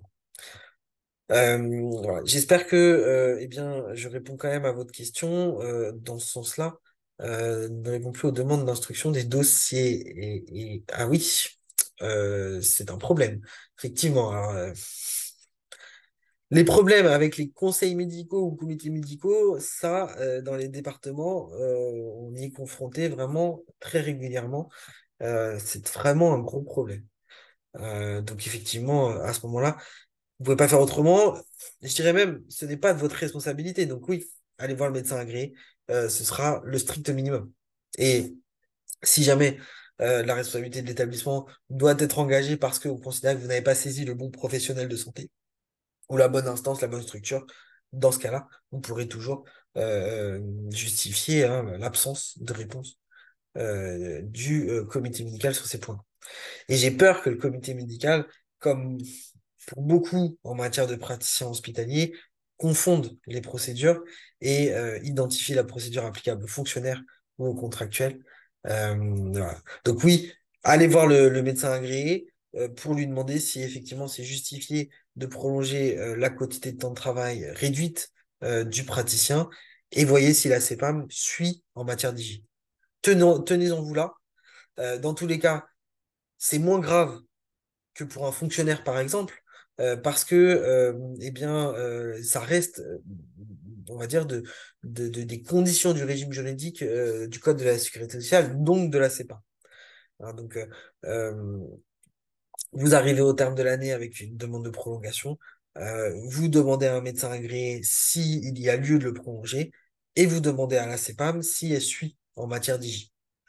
Avoir ces deux réponses-là, ça vous permettra de prendre une décision qui sera une décision légitime, je dirais plutôt sécurisée. En tout cas, vous aurez les moyens de vous défendre si jamais on vous dit ah mais votre décision elle n'est pas très légale, mais vous pourrez toujours dire pourquoi.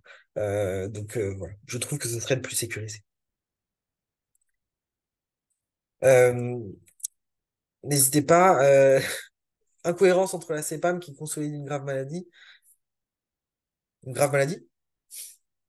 Un praticien n'est pas en grave maladie, hein, euh, là on parle de contractuel du décret 8155, mais après à voir là-dessus. Donc entre la CPAM qui consolide une grave maladie et le conseil médical qui prolonge en CLD, que faire? Effectivement, alors ça c'est un souci très classique hein, qu'on va toujours rencontrer, que ce soit pour les praticiens ou pour les contractuels PNM, donc du décret 8155. Euh, la, comment dire, le problème de coordination entre la CPAM et l'employeur public. Euh, Ce qu'il y a, c'est que, en fait, dans votre situation, et je pense que beaucoup ici ont déjà rencontré cette situation, si euh, alors moi ce que je comprends pas c'est qu'il y a une grave maladie d'un côté alors qu'en fait on n'est pas dans une situation de grave maladie pour un praticien. Euh, donc moi à mon sens il faut voir les deux choses. C'est que, et c'est ce que je vous ai dit au tout début on a commencé à parler de la maladie, c'est que eh bien, le praticien, il est rattaché au régime général en ce qui concerne le versement des IG. La CEPAM verse des indemnités journalières d'un côté, l'employeur place le praticien dans une position administrative. C'est deux situations différentes. Si la CEPAM décide d'octroyer des IG pour une situation et que vous décidez de placer le praticien dans une position de maladie pour une autre situation, au final, c'est pas très grave. Effectivement, c'est incohérent. Mais si les deux maintiennent leur position, pour le coup, dans la situation que je viens de citer, ça, il y aura assez peu de préjudice pour le praticien. Par contre, dans la situation inverse, la CEPAM décide de ne pas verser d'IJ, décide de ne pas prendre en charge et de ne pas reconnaître la pathologie du praticien comme étant en arrêt. Vous décidez de le faire, de le mettre en arrêt maladie pour une certaine situation. CMO, CLM, CLD. Ça veut dire que du coup, il n'y aura pas de remboursement d'indemnité journalière. Donc ça sera de votre poche, en fin de compte. Mais vous l'aurez fait selon vos procédures. C'est-à-dire que le comité médical, pour le coup qui reste un comité médical pour les praticiens, aura rendu un avis éclairé, médical, statutaire, qui sera de sa compétence à lui, enfin, et de votre responsabilité. Et donc, du coup, vous pourrez prendre votre décision. Peu importe que derrière la CEPAM ait ou non reconnu la chose. Vous voyez ce que je veux dire, hein, c'est vraiment cet élément-là. Et à l'inverse, on peut avoir aussi une situation un petit peu ubuesque où la CEPAM reconnaît l'inaptitude temporaire d'un praticien, décide de lui verser des indemnités journalières, mais vous, de votre côté, le conseil médical ne reconnaît pas cette pathologie comme ouvrant droit à un congé. Ça veut dire que le praticien peut recevoir des IG, alors il ne les recevra pas parce qu'il ne travaille pas. Et il travaille. Enfin, il est censé travailler, selon vous. Et là, on se retrouve dans un vrai blocage. Vous allez faire une mise en demeure de réintégrer son emploi parce que, eh bien, il a été reconnu comme étant apte à exercer ses fonctions. Le problème, c'est que la CEPAM ne le reconnaît pas apte et elle veut lui verser des IJ, mais que si jamais il travaille chez vous, bah, il ne percevra pas les IJ. Donc, c'est voilà. Mais vous voyez en gros, ça pose effectivement des difficultés et qu'en général, euh, que faire et la solution à mettre en place dans ces situations-là, c'est juste de convenir avec la CEPAM d'une situation, c'est-à-dire de faire en sorte que les médecins puissent s'entendre. C'est vraiment la seule situation. Et pour avoir été confronté à plusieurs reprises, et même en matière contentieuse, à ce genre de divergence entre la CEPAM et le comité médical ou le conseil médical pour le coup, notamment pour les contractuels 91-155 ou pour les praticiens aujourd'hui, eh bien, c'est que la solution qui s'en dégage, vraiment, si des fois on n'arrive pas et que la CEPAM est sourde, en plus on a du mal à la joindre, etc., eh bien, l'employeur public prend sa décision de son côté, il place le praticien dans la position dans laquelle il est censé le placer, selon l'avis du conseil médical et selon sa décision, c'est sa responsabilité à l'employeur. Et ce qu'il faut que l'employeur public voit, c'est sa responsabilité. Et donc, du coup, il le place dans la position qui lui paraît la plus conforme à ce qu'a pu rendre comme avis le conseil médical. De l'autre côté, la CEPAM verse ou pas les IG. Et c'est peut-être en fonction de ça que vous allez décider ou pas le placement. Mais retenez bien que dans cette situation, si jamais le praticien, par exemple, fait un recours contentieux, ce qu'on regardera, ce sera votre responsabilité et votre décision. Donc, est-ce que vous avez pris votre décision sur un point de vue éclairé, etc. Alors, si la CEPAM n'a pas pris une décision éclairée, c'est son problème. Vous, enfin, moi, en tout cas, ce qui m'intéresse, c'est vous, en tant qu'employeur public. Prenez la décision en fonction de vos propres procédures et de ce qui vous concerne. La position du praticien en congé maladie ou pas. Et pas le versement d'IJ, des histoires de graves maladies, etc. Voilà. Surtout que l'appellation grave maladie, hein, pour un praticien n'existe pas euh, en soi.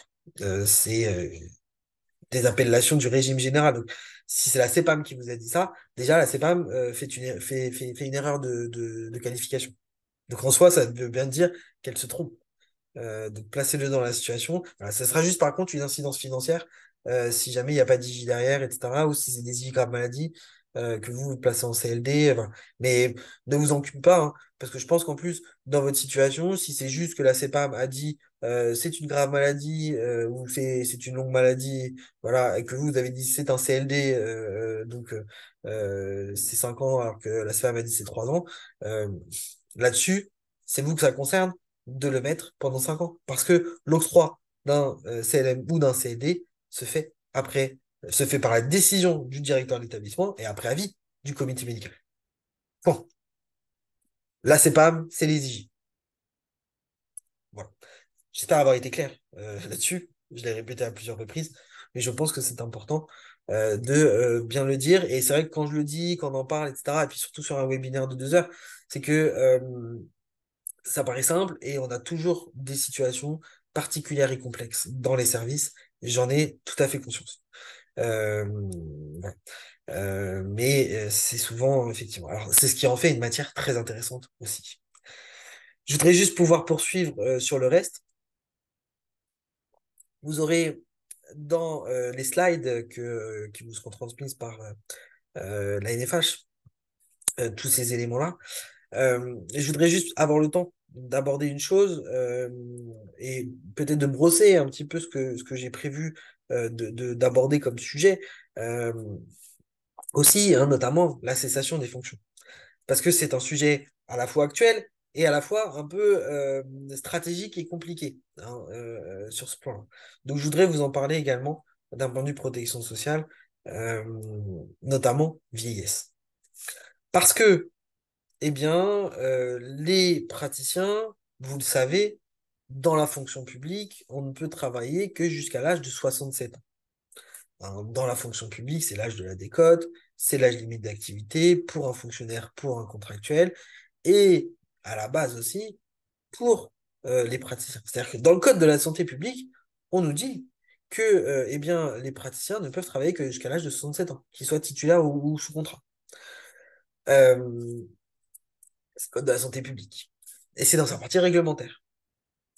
Alors que par contre, la loi de finances du 9 août 2004, modifiée par la loi de finances pour 2013, 2023, excusez-moi, nous précise que jusqu'au 31 décembre 2035, dans les établissements publics de santé, les médecins ont une limite d'âge fixée à 72 ans. Donc, c'est ce qu'on va retenir comme limite d'âge, c'est celle de 72 ans pour les praticiens. Et d'ailleurs, on a à la fois ces 72 ans qui sont retenus jusqu'en 2035, mais eh bien, derrière des possibilités de prolongation au-delà de la limite d'âge.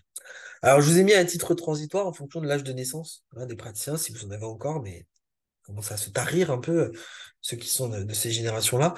Mais la limite d'âge, effectivement, elle reste à 72 ans, avec une possibilité de demander une prolongation d'activité au-delà donc de la limite d'âge euh, des praticiens. Et là, je vous ai mis ces éléments-là, c'est-à-dire que 6 mois avant l'atteinte de la limite d'âge, comme pour le PNM, le praticien demande à prolonger son activité. Il prend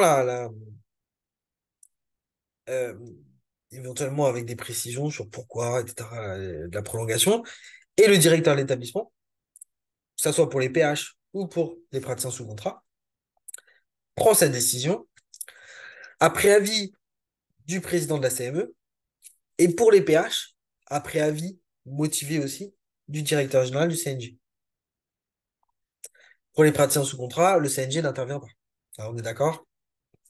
C'est juste pour les PH qu'il intervient, mais par contre, pour les praticiens sous contrat, les praticiens bah, contractuels pour un point de vue, et puis éventuellement d'autres, hein, mais ce sera praticien contractuel pour la grande majorité, peut-être les praticiens attachés si vous en avez encore. Il y a quand même une transmission au président de la CME qui rend un avis motivé sur la prolongation ou pas. Et bien entendu, il faut eh bien, soumettre cette prolongation d'activité donc honnêteté du service, hein, bien entendu, mais là, en matière de personnel médical, je pense que l'honnêteté du service ne s'oppose pas à la prolongation d'activité. Et du coup, eh bien, sur la base d'un certificat d'aptitude établi par un médecin agréé, on peut autoriser le praticien à prolonger son activité pour des périodes de 6 mois à 1 an aussi. Hein, donc, et pas de blocage là-dessus. En sachant que eh bien, si vous êtes habitué à ces prolongations d'activité côté notamment particulier fonctionnaire dans la FPH, on a un gros problème parce que la CNRACL exige que les fonctionnaires fassent l'objet de renouvellement de prolongation d'activité au-delà de la limite d'âge une seule fois et avant la limite d'âge. Là, on n'est pas concerné par ça, puisque la liquidation des droits des praticiens se fait au régime général. Hein, donc, il n'y a pas d'histoire de CNRACL qui va bloquer là-dessus. C'est d'ailleurs l'occasion pour moi de vous parler de ces éléments en matière de retraite. Hein, donc, je vous ai mis ces conditions hein, d'aptitude et maximum 36 mois, sauf disposition transitoire. Et donc, de vous parler de la retraite, justement, de ces praticiens, qu'ils soient en prolongation d'activité ou eh bien, qu'ils soient euh, en exercice avant l'atteinte de la limite d'âge, hein, juste en ouverture de droit. Il faut toujours bien avoir en tête ces deux éléments différents, c'est que, euh, excusez-moi, on va avoir d'un côté l'âge d'ouverture des droits qui permet à une personne, à un affilié à un régime, à un assuré, de prétendre à l'ouverture de ses droits à pension. C'est-à-dire, on peut liquider ces éléments. Alors, j'ai pas prévu d'aborder la retraite progressive de ce point de vue-là, euh, mais je peux peut-être vous en dire un mot quand même. D'accord? Je garde votre question sur le côté. Euh, En matière de retraite, donc vous faites bien de poser la question, du coup. Si vous avez besoin d'autre chose, dites-le moi. Hein. N'hésitez pas, si je sais, j'essaierai de vous apporter une réponse euh, aussi. Alors, si on est dans- pour la retraite classique, hein, il faut bien retenir toujours hein, condition d'ouverture de droit, c'est-à-dire euh, un assuré à un régime spécial ou un régime général ouvre droit à pension. C'est-à-dire qu'à une certaine date déterminée, eh bien, il est en mesure de bénéficier d'une pension de retraite. Avec des cotes, avec surcote, c'est autre chose, hein, donc avec un taux. euh, euh, mais il peut bénéficier de sa pension. Et, donc ça, c'est l'âge d'ouverture des droits.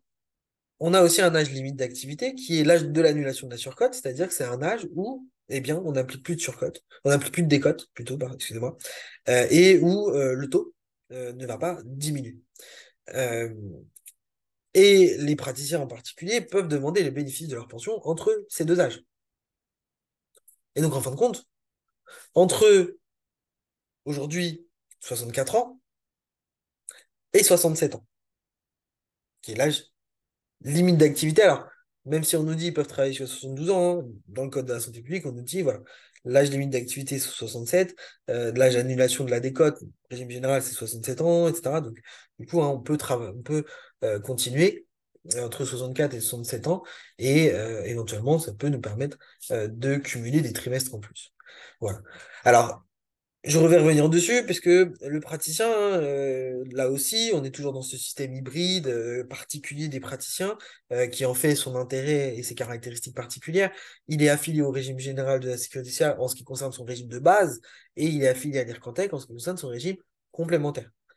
Si par ailleurs il a une activité libérale, il est aussi affilié à ce qu'on appelle la CARMF, qui est la caisse de retraite pour les médecins libéraux, et en fait qui gère plusieurs retraites des médecins libéraux, hein, la retraite complémentaire, donc l'ASV, hein, les régimes des allocations supplémentaires de vieillesse, le régime invalidité décès et la caisse nationale d'assurance vieillesse des professions libérales. Hein, c'est un peu la version CARSAT de la CNAV. Bah là, c'est ARMF de la CNAV PL. Donc, ils ont ça aussi à côté. Mais vous, ça ne vous regarde pas. Ça peut par contre avoir une incidence.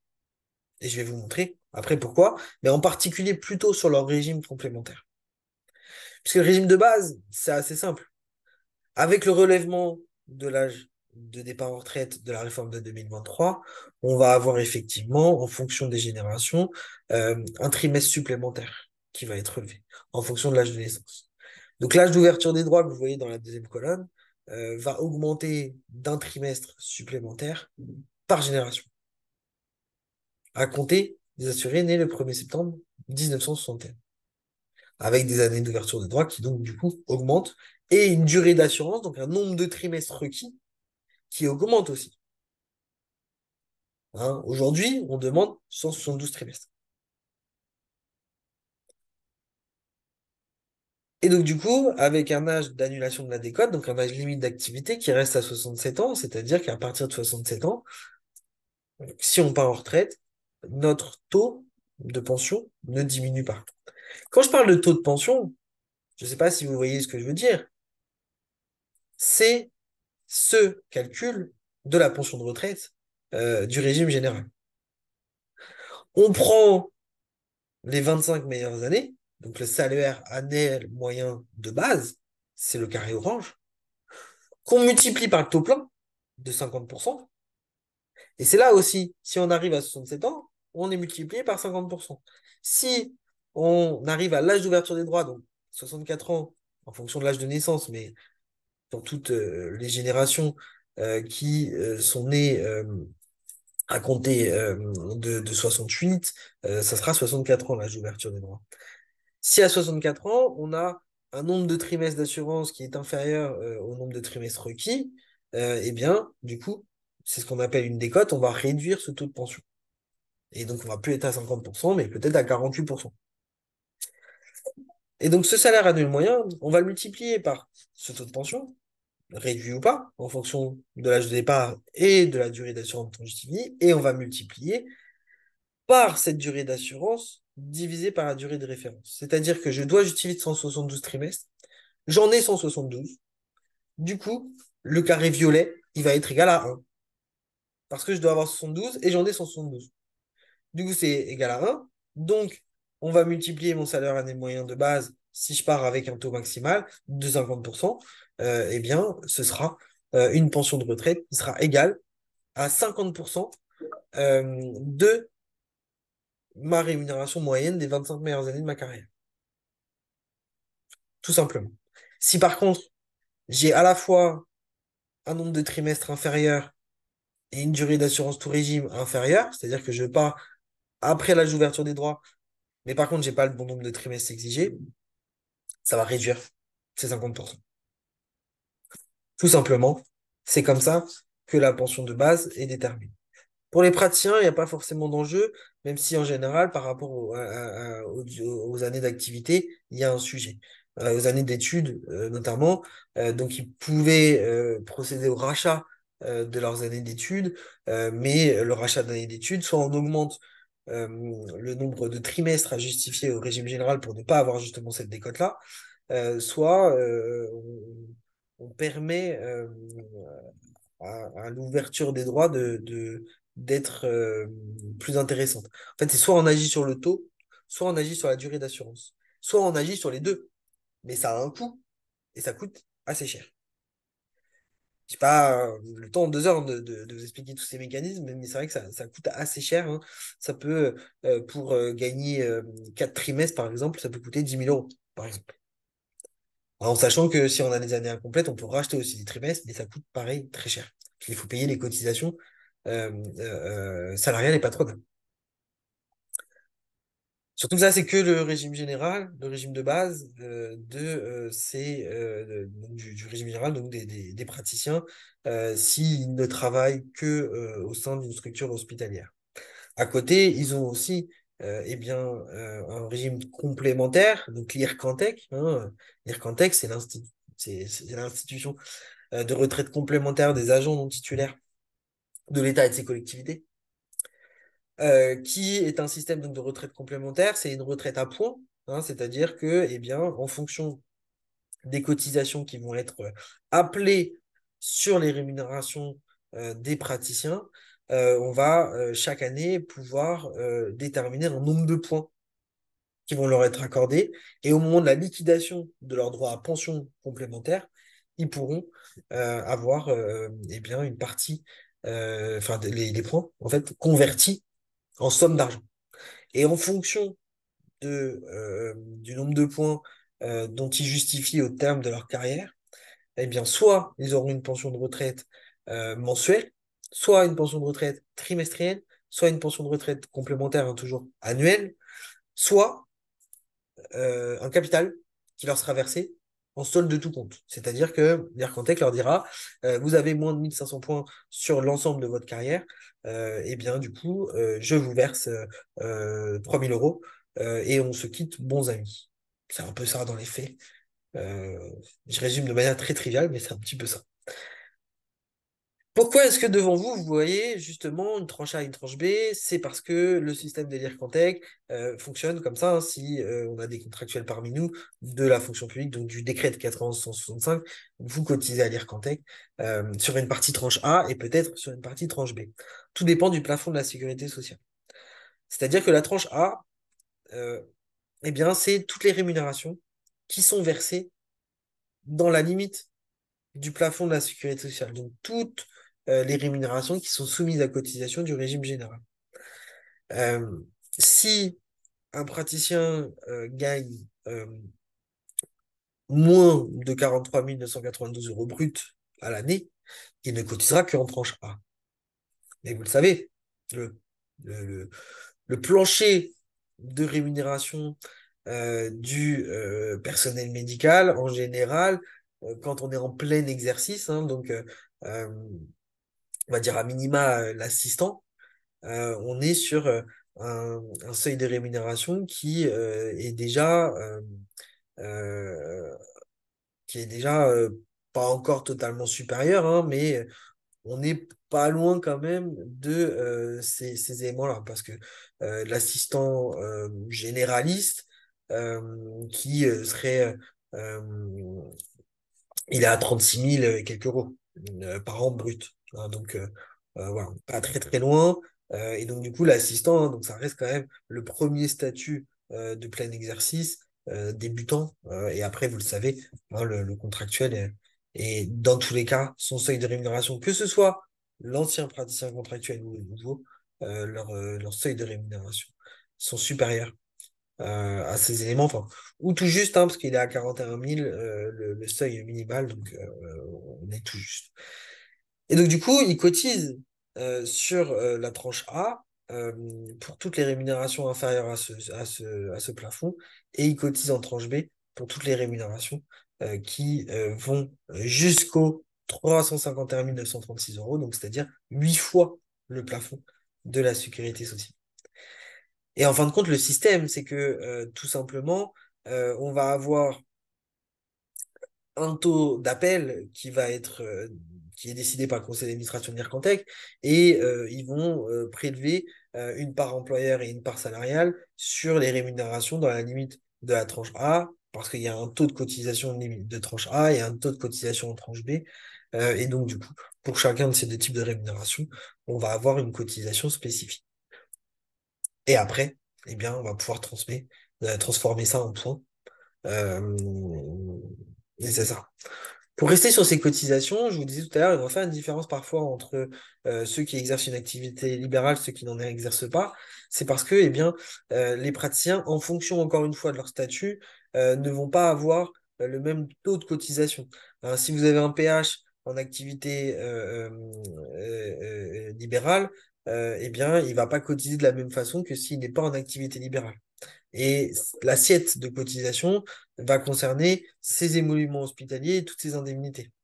Hein, de la même façon, vous avez, si vous en avez encore, des praticiens attachés, eh bien, vous avez un praticien attaché en fonction de s'il est temps plein, temps partiel, eh bien, il va pas cotiser sur le même taux, hein, soit en totalité, soit à 70%. En sachant que dans l'assiette, on va mettre aussi tous les émoluments hospitaliers, toutes les indemnités, donc de suggestion, de TTA, d'astreinte, hein, même des primes liées au travail en réseau, etc.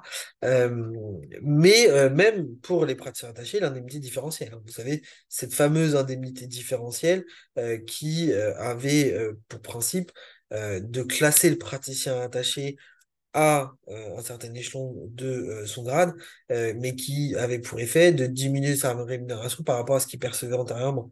Son indemnité différentielle est intégrée dans l'assiette de cotisation du praticien attaché.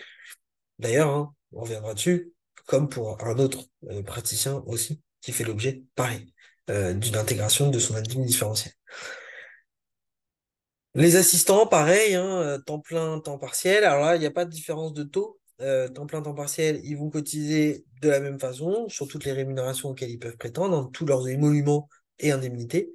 Les anciens et nouveaux praticiens contractuels, de la même façon, vont aussi pouvoir prétendre à ces éléments-là en fonction de leur temps de travail et de leur quotité de temps de travail. Et donc avec hein, toujours ces cotisations assises sur une rémunération, sur une assiette de rémunération qui va dépendre soit pour les PH de leur activité libérale ou non, soit pour les autres statuts du fait qu'ils travaillent selon une quotité de temps de travail à temps partiel ou pas, avec des assiettes de cotisation qui concernent leurs émoluments. Mais ce qu'il faut retenir, c'est que en fin de compte, soit c'est s'ils travaillent pas à temps plein pour l'établissement, eh bien leurs cotisations Ercantec seront 70% ou 2 tiers. Et leur assiette de cotisation, ce sera l'ensemble de leurs émoluments, notamment les indemnités différentielles pour le praticien attaché, comme pour le praticien associé, hein, vous savez, ceux qui étaient praticiens attachés associés et qui pouvaient prétendre à une indemnité différentielle en raison de la baisse de leur rémunération au moment du passage dans le statut de praticien associé, bah, cette indemnité différentielle, elle est aussi dans l'assiette de cotisation. Donc ça permet aussi d'avoir des points en plus. Hein, et comme vous le voyez devant vous, eh bien, une fois qu'on a pu déterminer le nombre de points par rapport aux cotisations qui sont faites sur le taux d'appel, eh bien, le nombre de points, on va le déterminer selon un taux théorique, hein, c'est-à-dire qu'il y a une tranche A à 5,60, une tranche B à 15,60. Ça nous fait un nombre de points annuel, on multiplie ça par le nombre d'années d'activité, et ensuite, eh bien, on va le multiplier par un coefficient de minoration, donc en fonction de si on a atteint le taux plein ou pas, et par la valeur annuelle du point.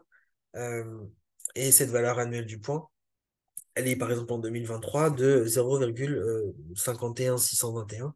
Hein, donc si j'ai par exemple à la fin de ma carrière, en fonction des situations, on va dire 5000 points, eh bien du coup, je pourrais avoir euh, une retraite qui correspond à ces 5000 points là, sur la base d'un capital d'un peu moins de 10 000 euros de retraite complémentaire IRCANTEC. Voilà. Et donc les praticiens sont affiliés de cette manière-là à ce dispositif IRCANTEC. Alors, par rapport au temps qui nous est imparti, juste 5 minutes sur les éléments en matière de chômage aussi, hein, parce que c'est possible, mais je sais que là, par contre, ça va dépendre des établissements, comme je le disais en introduction. Il y en a certains qui eh bien, ne sont pas en auto-assurance, hein, donc qui ne gèrent pas la partie assurance chômage de leurs praticiens. Juste 5 minutes, comme ça, ceux qui en ont besoin pourraient l'avoir. Et avant que j'aborde cette question-là, il y avait forcément la question de la retraite progressive.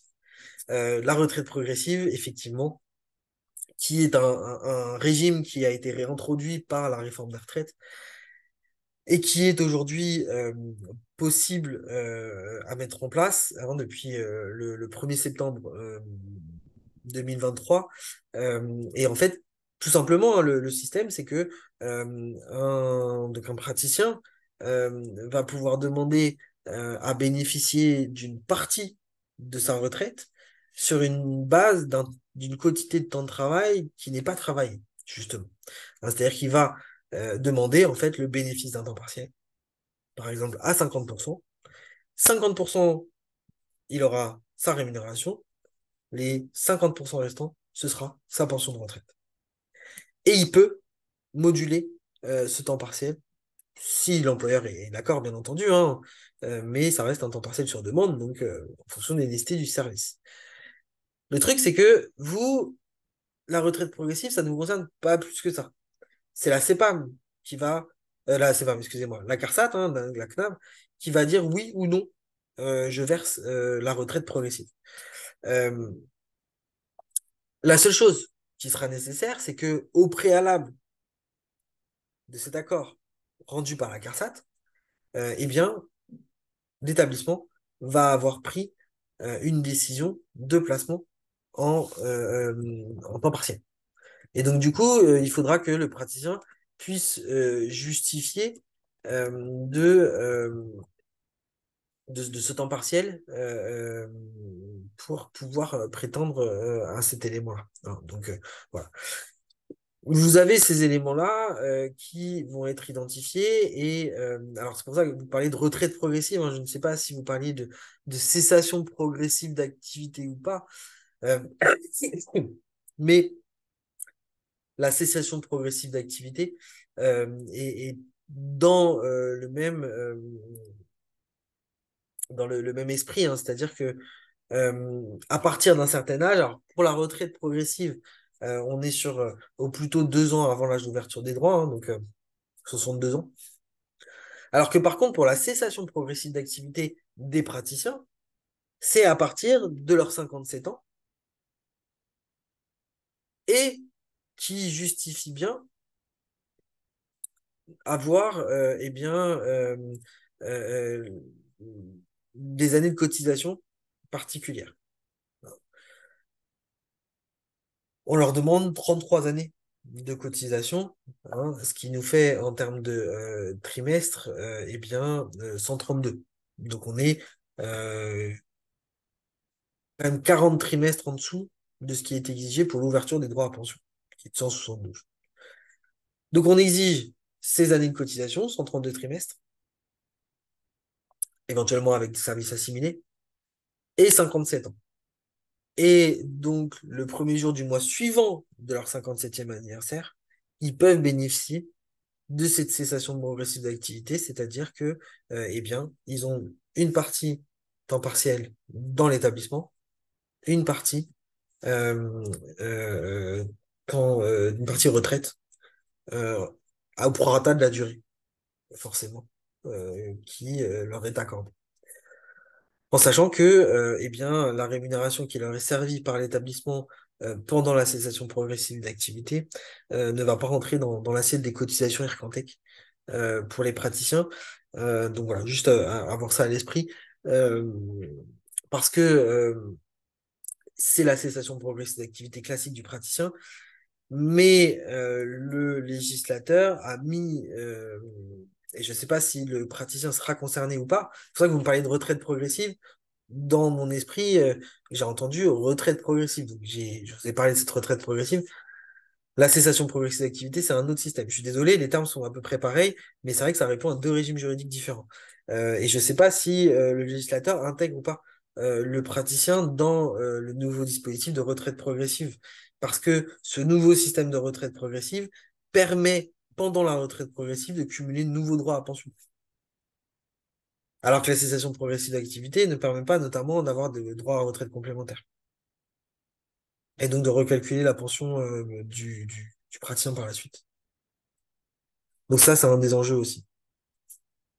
J'espère avoir répondu à votre question sur ces conditions, soit de retraite progressive d'activité, soit de cessation progressive. Du coup, j'ai fait les deux. Euh, N'hésitez pas au cas où. Euh, À votre disposition, avec plaisir. J'ai trouvé que vos questions étaient toujours très intéressantes et pertinentes, puis c'est des sujets qui sont quand même super intéressants. Moi, les praticiens, c'est mon sujet, je vous avoue. Très rapidement, je voulais juste vous parler du chômage du personnel médical. En plus, pas grosse différence avec le personnel non médical sur le chômage, hein, vous le savez. Les établissements sont, enfin, doivent assurer le versement de l'assurance chômage dans la même mesure que les salariés du secteur privé et donc les agents fonctionnaires et non fonctionnaires de l'État, mais aussi dans les établissements publics de l'État de la même façon vont pouvoir en bénéficier. Et vous aurez le support, hein, merci à vous pour là, et oui, oui, bien sûr, vous l'aurez, sera transmis dans la foulée à la NFH, bien sûr. Et puis il y a encore plusieurs éléments sur le chômage notamment. Je voulais juste vous montrer les conditions d'ouverture de droit. Pour pouvoir prétendre à l'allocation chômage, hein, il faut être involontairement privé d'emploi. J'imagine, peut-être vous le savez quand même, cet élément-là. Et donc, mais c'est pas la seule chose. Être involontairement privé d'emploi, d'accord, mais il faut résider sur le territoire, être apte physiquement, avoir une condition d'âge aussi où je n'ai pas ouvert droit à pension. Et il faut rechercher un emploi. Alors ça, la recherche d'emploi, c'est quelque chose qui pose toujours problème, parce qu'un praticien qui est au chômage, déjà en soi, ça pose question. Mais il y en a, et de plus en plus. Et donc, souvent, les établissements se disent, mais est-ce qu'ils recherchent vraiment un emploi? Comment je fais pour le savoir? Eh bien là, c'est Pôle emploi, c'est la compétence de Pôle emploi. Parce que, en fin de compte, quand un agent public, quel qu'il soit, recherche, enfin demande le bénéfice de l'allocation chômage, il va s'inscrire à Pôle emploi. Et Pôle emploi, si c'est à l'employeur public de verser l'allocation chômage, va lui dire, c'est pas de ma compétence. Je vous renvoie vers votre employeur public. Parce que Pôle emploi, comme ça, inscrit l'agent sur la liste des demandeurs d'emploi, qui est la seule compétence de Pôle emploi, et vérifie s'il n'a pas de période d'emploi dans le secteur privé ou des reliquats de droits ouverts précédemment, etc., etc. Euh, donc, du coup, on est sur cette situation. Et je vais répondre à votre question tout de suite après. Euh, donc, on doit forcément s'inscrire à Pôle emploi parce que Pôle emploi a cette compétence qui lui demeure dans de sa compétence. Désolé de la répétition. L'employeur public, lui, ne va faire que verser l'allocation chômage. C'est comme si on gardait cette différence, cette distinction à NPE, à CEDIC. Hein, la NPE, c'est pas l'emploi qui le garde. La CEDIC, c'est l'employeur public qui l'a, en tout cas quand il est en auto-assurance. Et donc, il faut remplir ces conditions-là. Et derrière, justifier de certaines ruptures d'activité qui vont varier en fonction des situations, hein. Et notamment, la question qui était posée là, et j'en finirai par là, hein, parce que c'est l'essentiel en la matière, c'est que, eh bien, ça va être à la fois une fin de contrat, c'est-à-dire je ne veux pas renouveler le contrat de mon praticien, eh bien, je peux lui verser le chômage parce qu'il est en chômage involontaire. Je le maintiens en disponibilité d'office, eh bien, il est en chômage involontaire aussi.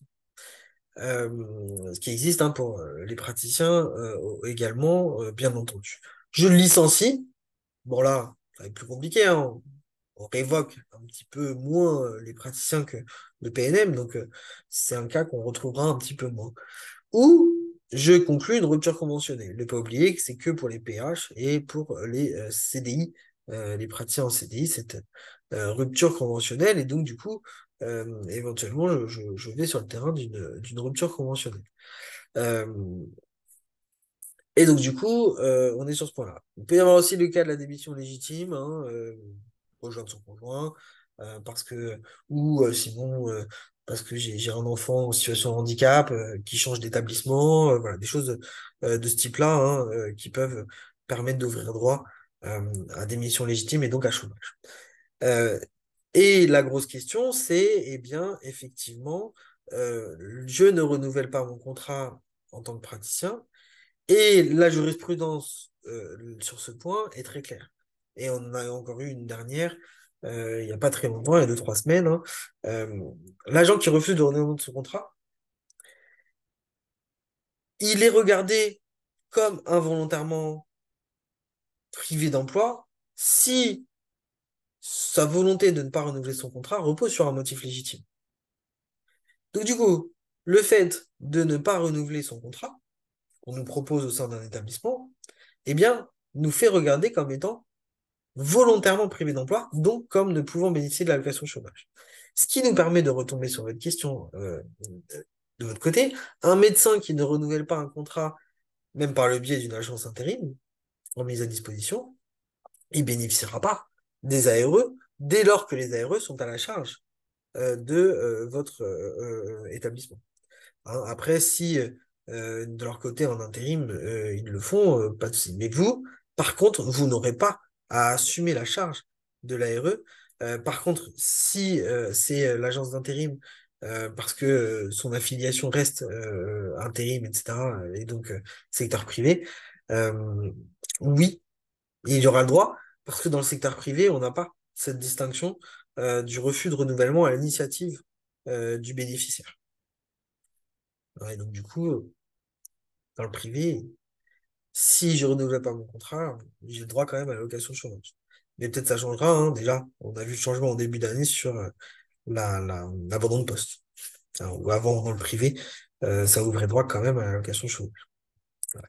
Alors, si du coup, vous voulez éclairer votre praticien sur son droit, vous pouvez lui dire qu'a priori, en intérim, parce que je crois en intérim, alors je connais pas très bien le droit privé, hein, mais je crois qu'en intérim, il reste affilié au régime général, Pôle emploi à l'UNEDIC, il reste affilié à l'UNEDIC. Donc du coup, peut-être qu'il peut y prétendre. Si par contre, on est vraiment par le biais d'une agence d'intérim avec mise à disposition, etc. Voilà, et donc il n'y a pas de contrat direct entre l'employeur et le praticien. Euh, a priori, il va y avoir le droit. Euh, si par contre il y a un contrat direct, il n'aura pas le droit. C'est un petit peu ça. Le raisonnement. Très bien. Bon, il est déjà 11h03, alors c'est fort intéressant tout ça. On pourrait vraiment, ça mériterait de passer une journée, hein. Je pense qu'on va proposer une journée complètement sur cette protection sociale, parce que je me suis même freiné parce que, en plus, vos questions étaient assez intéressantes, hein, sur plein de sujets. J'ai pas tout le temps dit, hein, tout ça, donc j'espère que vous avez eu des réponses à la plupart de vos questions.